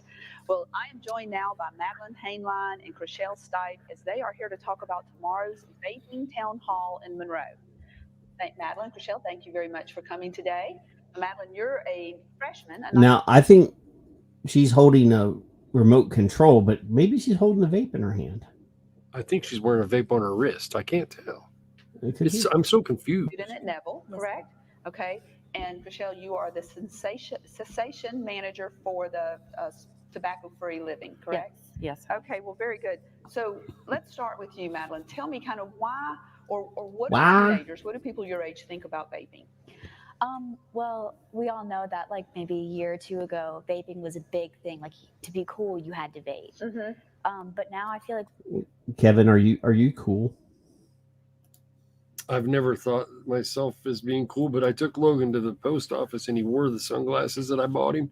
And he said, I'm going to be a cool dude. So he told Jack. Cool. Yeah, he told Jack at the post office that he was cool, but he did not mention me being cool. So I don't know. I'll ask him. I'll report back. I feel like we've really moved away from that. And now vaping started to be a thing where it's a need. It's not seen as like the popular thing anymore. It's right. So it's a true addiction. Yes. And it is causing havoc. Correct. Now, Chriselle, what why are don't your you tell us a little bit credentials about what you do and what can be done? Yeah, so I am a cessation manager, not only for tobacco cessation for cigarettes, but also for vape products. And our role. Now she's a cessation manager. Let's see how informed she is. Let's see if she gets any of the verbiage correct. Is to basically address the vaping epidemic by providing the community with information regarding prevention and also cessation services. And how we do that is we do have a town hall here on tomorrow, October 26th. It's held at the Monroe City School Board Building at 2006 Tower. And it will be from 11 a.m. to 1 p.m. And there we're addressing the issue and finding out from the community here what is needed to help us basically deal with the vaping issue amongst youth. Okay, so who would come to this? Anyone? Anyone is open to the public. Okay. We're inviting community members, those adults who are advocates for youth. Okay. Would be parents, grandparents, grandparents, those who are concerned within the community to attend. Let us know what you're seeing, what barriers and challenges are here, and we're actually available to help guide the community and help you address the issue of vaping. There's 1 in 3 youth who initiate tobacco or initiating by vaping. Wow. And 1 in 4 high school students are vaping. So she just said we know it's bad. We hear the stories that 1 in 3 kids that are smoking. Out in the lobby before Let me go back here. She says 1 in 3 people that are vaping are initiating smoking. There's 1 in 3 youth who initiate tobacco or initiating by vaping. Wow. And 1 in Oh, okay. No, she's saying that 1 in 3 people that are initiating as users are initiating as users of. Oh, they're there. 33%. So one. So she's saying 1 in 4 are using, and one third, 1 in 3 of those never smoked cigarettes. Right? Clearly, doesn't know how to do her job. Am I getting those stats right? I believe you are correct. I think so. that means that there's a good number of kids that are starting with a safer product instead of starting with a deadly product. Mm-hmm. I can't see a flaw in that, Kev. A kid shouldn't vape. Again, if they're gonna vape or You're a smoke, quandary, ain't you? I got no problem with that. Let's keep going. Not in my backyard. 1 in 4 high school students are vaping. Golly, we know it's bad. We hear the stories. We know it's bad. And I was discussing with Jennifer Hainline out in the lobby before about how bad the vaping is with permanent damage to your lungs. Permanent damage, Kevin. They can say anything they want to. David told me that. They're on TV. They can say whatever they want because They they're told him respected broadcasters. You can even lie. And I guess in relation to tobacco, that it is actually worse. Yes, actually, there are some chemicals that are in combustible cigarettes that are in vape products too. Nicotine is in both, right?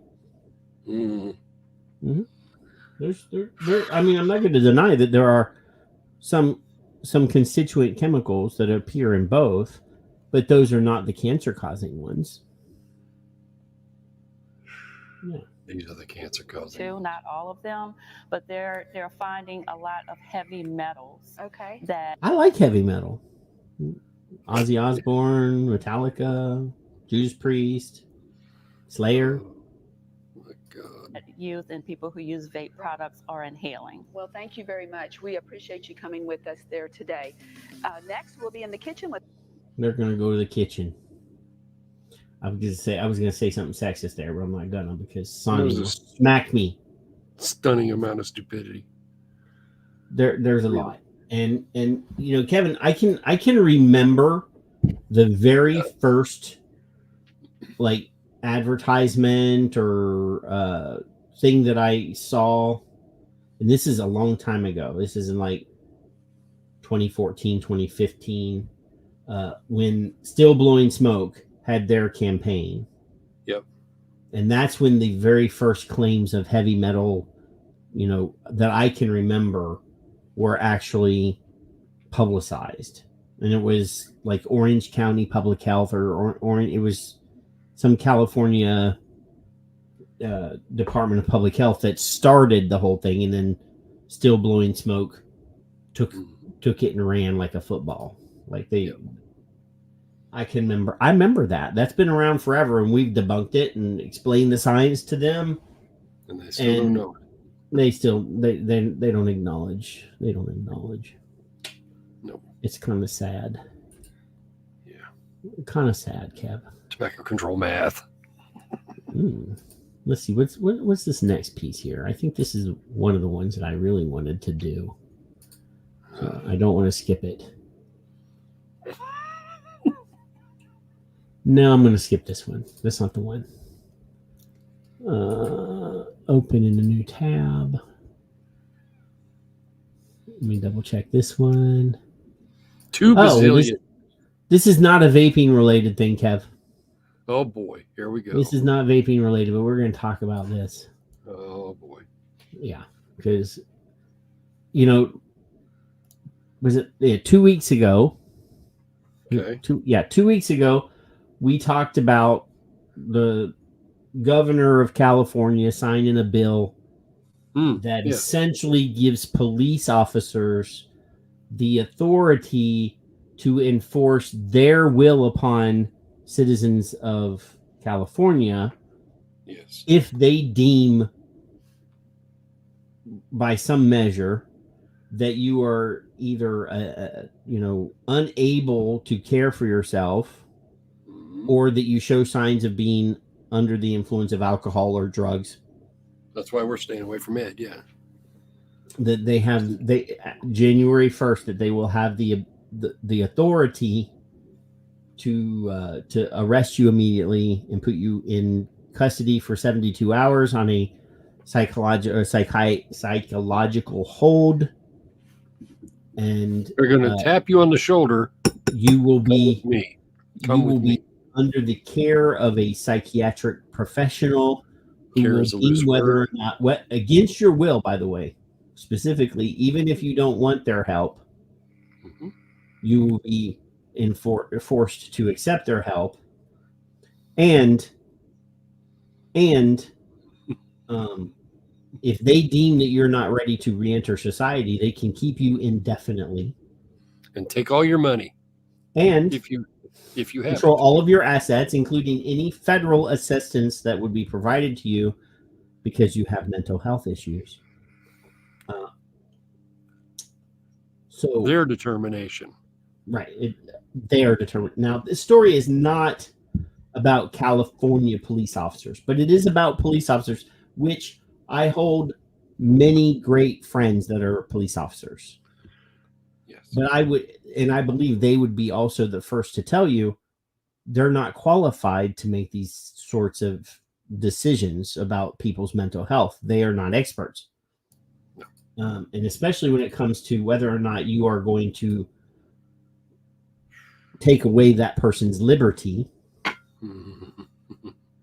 which could possibly, and remember, they had the head of the California Association of Psychiatric Professionals who said, oh yeah, that it is their right to take your rights away from you. Okay. So this is a story that I saw on Twitter. I don't know how I saw it because I don't know this person, Chris Evans. But Chris, and this is not Captain America Chris Evans. This is a different Chris Evans. It says a black woman in Mississippi reported her son missing and went 7 months with police telling her they couldn't find him. She sent them photos, begged for updates, and implored them to put his story on the news. It turns out they knew where he was all along. An hour after he left his house, he was struck and killed on the highway by an off-duty police officer. They hid his body in the morgue for months without ever notifying his family, despite there being a prescription bottle with his name on it found at the scene. Then they buried him in a pauper's field with nothing but a number identifying him as corpse number 672. And for those of you who say, oh, well, that's on Twitter, that's not a real story. Here is a story told by NBC News of the event, and it has been verified. So, again, this is not a vaping story. This is not about vaping. This is about being horrible people. This mother wanted to know where her son was. And for 7 months, the people that she was asking for help denied her that help, knowing that it was one of their off-duty cohorts that caused his death. So the police, again, these are the people that the governor of California, again, these are Mississippi police officers, but cops are cops. There are good cops, bad cops, just like regular people.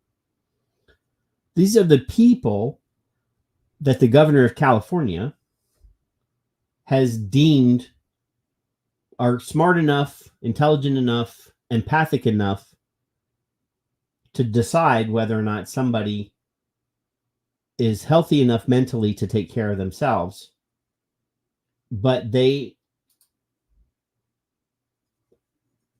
essentially just removed this woman's right to know where her child was. He was dead for months and they didn't even say anything. I cannot fathom why anyone would want these people to be in charge of deciding who is mentally capable of taking care of themselves. Me neither. No reason. I'm baffled. This is a horrible story. It's extremely horrible. I don't get it, Kev. Whatever the cover up was is the cover up was one of their brothers in blue killed somebody on his off time, and they were protecting him. Somehow it seems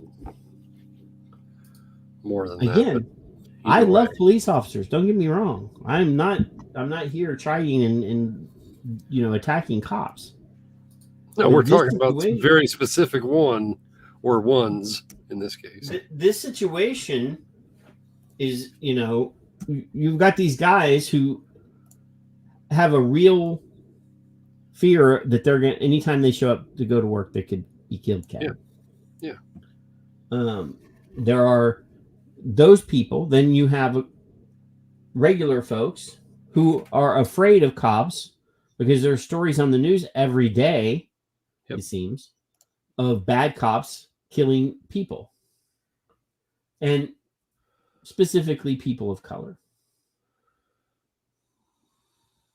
Let's be fair. I mean, I'm gonna, I'm a gun-toting Republican, conservative dude, libertarian, whatever you want to call it. I don't want to fall into this, category of social justice warrior, but I'm smart enough to look at numbers and and there appears to be, and this could just be that the media is feeding it to me this way, a high number of people being targeted because of, their financial state, or whether or not, the homeless people in California are going to be targeted big time. But these are individual liberties and freedoms that are being taken away on a daily basis. And right before your eyes, the ostriches have got their heads down in the hole. And, people are drawing a line in the sand and saying, don't cross that line. And when they cross that line, they draw another one. Don't cross that line. And they just keep taking a step backwards, drawing new lines. And eventually they're going to be stuck in a corner somewhere. And again, when we have attorney generals suing social media companies for the addictiveness of their product, we have turned ourselves into a nation of wusses that are not even willing to stand up for themselves, Kev. And I don't understand how that can happen. I don't understand. My children. When I was a kid, I would have never predicted that this would have happened, Kev. Never. Nowhere near it. Never. But anyway, here's a piece from Real Clear Health. I think this is the cousin of Real Clear Politics, but it says here, A Vaping Inquisition by Peter Pitts. It says, in the United States, there is a vaping inquisition. Welcome to the U.S., where a powerful smoking cessation tool is viewed as a public health hazard by almost every public health authority at the local, state, and federal level. They're following their emotions, but when it comes to vaping, shouldn't we be following the science? When President Biden was elected, he and his administration proclaimed science is back, and we all applauded it. I never applauded it because I knew that was a lying, especially during COVID. What we later found out is he really meant is that the science is back, but only when it's politically convenient. When it comes to the science, we shouldn't be basing our decisions on the solid, significant, and abundant data on the value, safety, and effectiveness of nicotine vaping for, among other things, helping people to stop smoking combustible, aka traditional cigarettes. But unlike other outspoken public health officials who don't think vaccines work and climate deniers sharing their fake news, we should be making clear to Americans the relative risks and benefits of vaping nicotine compared to deadly cigarettes. I guarantee you, Kevin, that we're going to get taken down just from reading that last sentence. Full stop. I'm going to get an email in my Google email saying, I'm sorry, unfortunately, we have taken down this show. The unfortunate skew of the problem wasn't caused by the US FDA. The problem was caused by the inappropriate efforts of some vaping companies to market their flavor vapes to underage audiences, marketing strategies that place profits over the public. I don't agree with that, Kevin. Nope. I disagree with that. I agree that the science has been denied. I don't agree that I cannot find any marketing that I could look at and say, oh, well, they're marketing to kids. No. They were marketing to young, hip adults. adult people. Nope. The Now, very few, if the they very market few. towards young adult people, like especially like, for example, I'm going to throw this out here. Some of the advertisements on Juul showed young, hip, adult people, and some of them were attractive young ladies. Yep. Okay. So teenage boys, they are attracted to older, attractive young ladies. Yep. So I can remember when I was a kid, Kev, I had a Farrah. Now, this is my age. I had a Farrah Fawcett poster on my wall of her wearing a very nice fitting, and it was a one-piece bathing suit. It wasn't even a bikini. It was like a tan or brown colored red. But it was Farrah Fawcett. Was it the red one? No, it was I can show you the picture. I can find it. It's very popular. It was like a skin colored. Oh yeah, I think I know what you mean. I know which one. Now, I posted recently on Twitter, and it's been a while back, so I can't find it. But I showed photographs of 4 very attractive young ladies that I was a very big fan of in the 70s and early 80s. Farrah Fawcett was one. Lindsay Wagner, the Bionic Woman. I found a photograph of her in a swimsuit, and she was very attractive. Erin Gray from Buck Rogers, in her skin tight outfit. Yeah, and it wasn't Brooke Shields because she was too young, but there's a 4th one. Elizabeth Montgomery. Oh no, it was Wonder Woman. It was Linda Carter. I was Wonder Woman. And she was also fairly attractive in her Wonder Woman outfit. I just wanted to be a And warlock. at the time that this was all happening, I was probably 10, maybe 11, 12 years old. And I found every one of those women quite appealing. And I watched their shows because they were on them. Now, because they were on them. We don't even know what was going on this show. They were on those shows. So young boys do indeed look at adult women, of course, and go, "Oh, hello." So would that particularly only be marketing towards young boys? Because I can point to adult boys at the time, or men at the time. Well, Bewitched was also hooking me.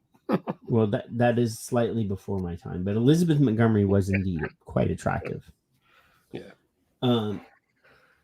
So would that mean that those shows were only marketed to young teenage boys, or do you think adult men looked at those same pictures and said, "Wow, va va va boom"? I need one. And watch those programs specifically because Linda Carter was running around and spinning around and her clothes were falling off. I mean, Dad watched Police Woman because of Angie Dickinson. Angie He did Dickinson not was watch Police also- Woman because he liked the show. He did not like the show. He liked her. a very attractive young lady in her prime. Mm-hmm. So, yes, It's bullshit. You can blame Juul for using attractive young women. And I say attractive young women in the case that they are still adult women. At my age, I would say that a woman in her 21-year-old woman is a young woman. Yeah. Not a girl. She's a woman. Right. And teenage boys can look at an attractive young woman and say, well, showing, So they're basing their argument that their perception that young people only look at young hip people and go, oh, those are cool or whatever, which is bullshit. Exactly. Especially dudes. I can't speak for women, but if we see something that's pretty, we're going to say that's pretty, right? Yep. So yeah, young boys can, and I'm quite sure that there are young boys today that look at women in their 20s and 30s that are very attractive and go, ooh, we just saw another story. Oh, there's a story. No, it's not here. I saw a story this week of another female school teacher sending pictures to young men, students, young boys at her school, and enticing them to come to her house when her husband is out of town for sexual stuff. So apparently, high school age boys like older women. Still, yeah. I mean, hormones are hormones. Yeah. So, but regardless of where it all started or why, that doesn't excuse the hysterics, hyperbole, or selective sharing of relevant science. Unfortunately, politicians and the media love all three, especially when it comes to grabbing their share of the headlines. The prevailing narrative against vaping nicotine from politicians and the media completely ignores and often downright denies the sound science that supports that vaping nicotine is a safer alternative.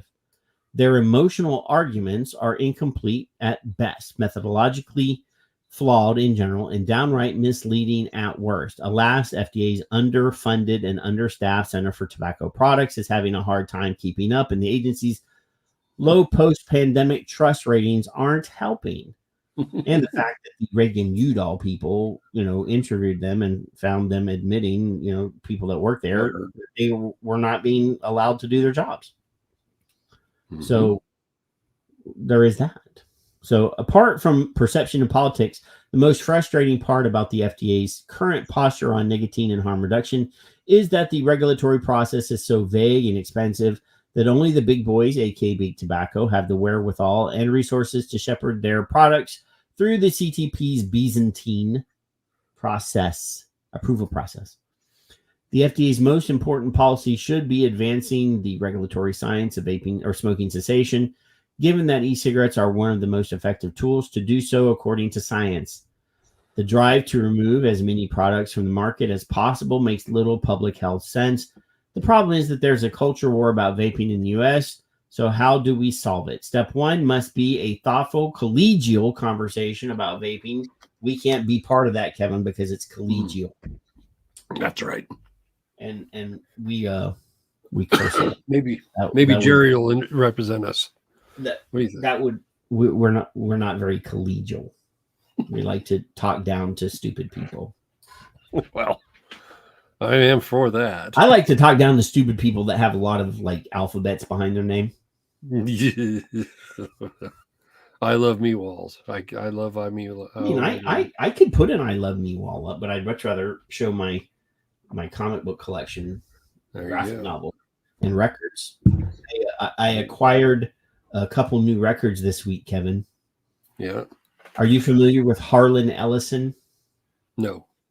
Harlan Ellison is a science fiction writer, but he's a sort of famous for, he's passed away, but sort of being a kind of an asshole. I'm surprised I don't know him. He expressed his opinions a lot, and he was an awesome writer. He wrote probably one of the most famous episodes of Star Trek, City on the Edge of Forever, where Spock and Kirk go back in time to gangster times, like the 1920s.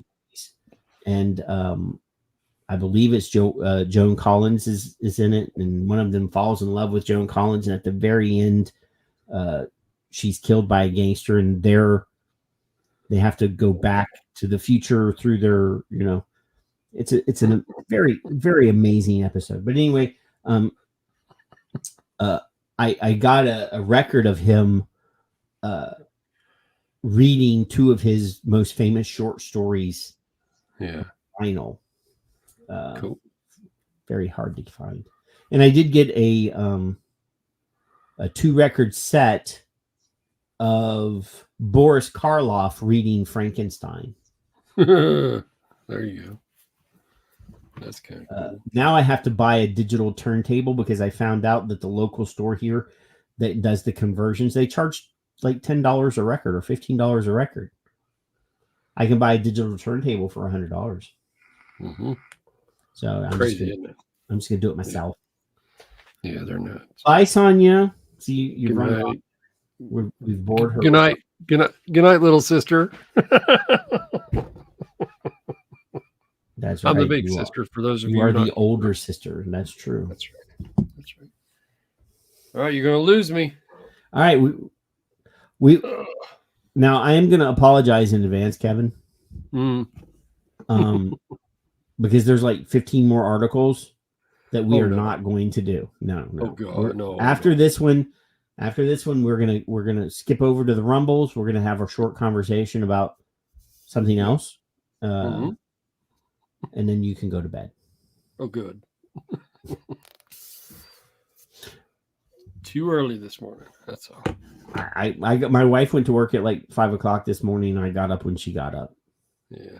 I'm trying. I go back to work next month, not this coming Monday, but a week from Monday, on the 6th of November. So I have to. I'm trying to get back into a like schedule.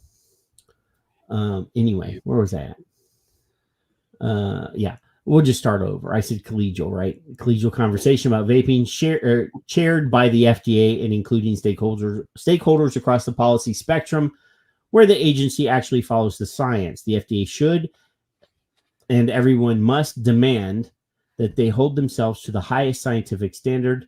Shouting alarmist and emotional views on vaping and nicotine shouldn't be allowed to preclude or drown out a robust scientific debate. Now, the problem with that, Kev, is FDA has already said they really only accept science that was conducted in the United States. Right. Well, except for all the things in England that were devised between the 1700s and now, defibrillator and things like that. Well, yeah, but they have pretty much. Now, if you go to the NIH website, Kevin, I've been doing a lot of research on medical stuff for my wife's class so that she's writing papers and stuff, and I'm helping her find like research material. If you go to the NIH library online, a huge amount of NIH funded study occurs outside of our country. Imagine that. Yeah. Especially, Ain't like that neat. research and all sorts of stuff in Wuhan. And anyway, when it comes to vaping and e-cigarettes, we mustn't ignore the body of science proving their harm reduction and smoking cessation benefits. The vaping inquisition must end. And Peter J. Pitts is a former FDA Associate Commissioner and member of the United States Senior Executive Service, is president of the Center for Medicine in the Public Interest, and a visiting professor at the University of Paris School of Medicine. So he's got some credentials, Kev. Like, he's got a little bit of shit going on, didn't he? He's not a dummy. Well, he might be a dummy, but he's got credentials, if nothing else, which a lot of times people ignore. If public health en masse, if they acted like you and I act to each other and others, that would never, then we wouldn't be here. We wouldn't even have any need to be here, because if you don't have the balls to speak up, then you don't have the balls. That's all. The balls. Just leave them tacked next to your degrees up on your fucking wall, and then just leave. Don't come back. That was part of the discussion on Twitter, a pseudo discussion on Twitter with Joe Gitchell, who I love and hate at the same time. He knows it. I ain't worried about that part. But for them to be in there and not be able to do their jobs, how fucking high up do you have to go to say, hey, I'm not allowed to do my job? How far up the chain are they up somebody else's ass to not be able to do their job? If I walked into your workplace and I did something wrong, you've already told me. You've walked into places and said, don't fucking do that to somebody who did something stupid. And if you don't have that freedom to do so, again, freedom, in a government agency, how the fuck are you supposed to expect me to trust you to begin with? Now, I do have to say, Kevin, I have indeed I have indeed. I'm looking at the. I have indeed done the thing that you said I did. I am not. Out of I have context. gone in. I have berated nurses and aides for doing Appropriately, shitty I'm jobs. Sure. Yep. And I've gotten away with it because I'm apparently quite intimidating. Well, and you're right. I don't think that I'm intimidating, but I'm apparently assuming you're right. And I am always right. Over everything, you're right. I don't care how much of an asshole you are. If you're right. When it comes to care of patients, yes, I am always right. Because A, their safety is my most paramount important thing. And B, I enjoy finding people's fuck ups and pointing them out to them. Of course you do. But anyway, Kev, there's already it looks like nine people on the Rumbles. Damn. Costello he's already prematurely over here tested the chat, and well, let's not make them wait. So we're gonna I love you guys.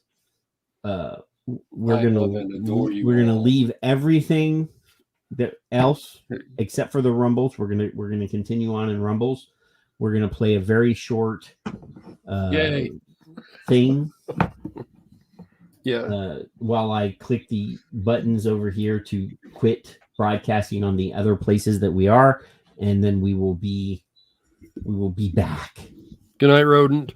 In case he's listening. Here, let's play this piece right here. So, love you. We'll see you over there if you're going over there. If not, we love you. We'll see you next week.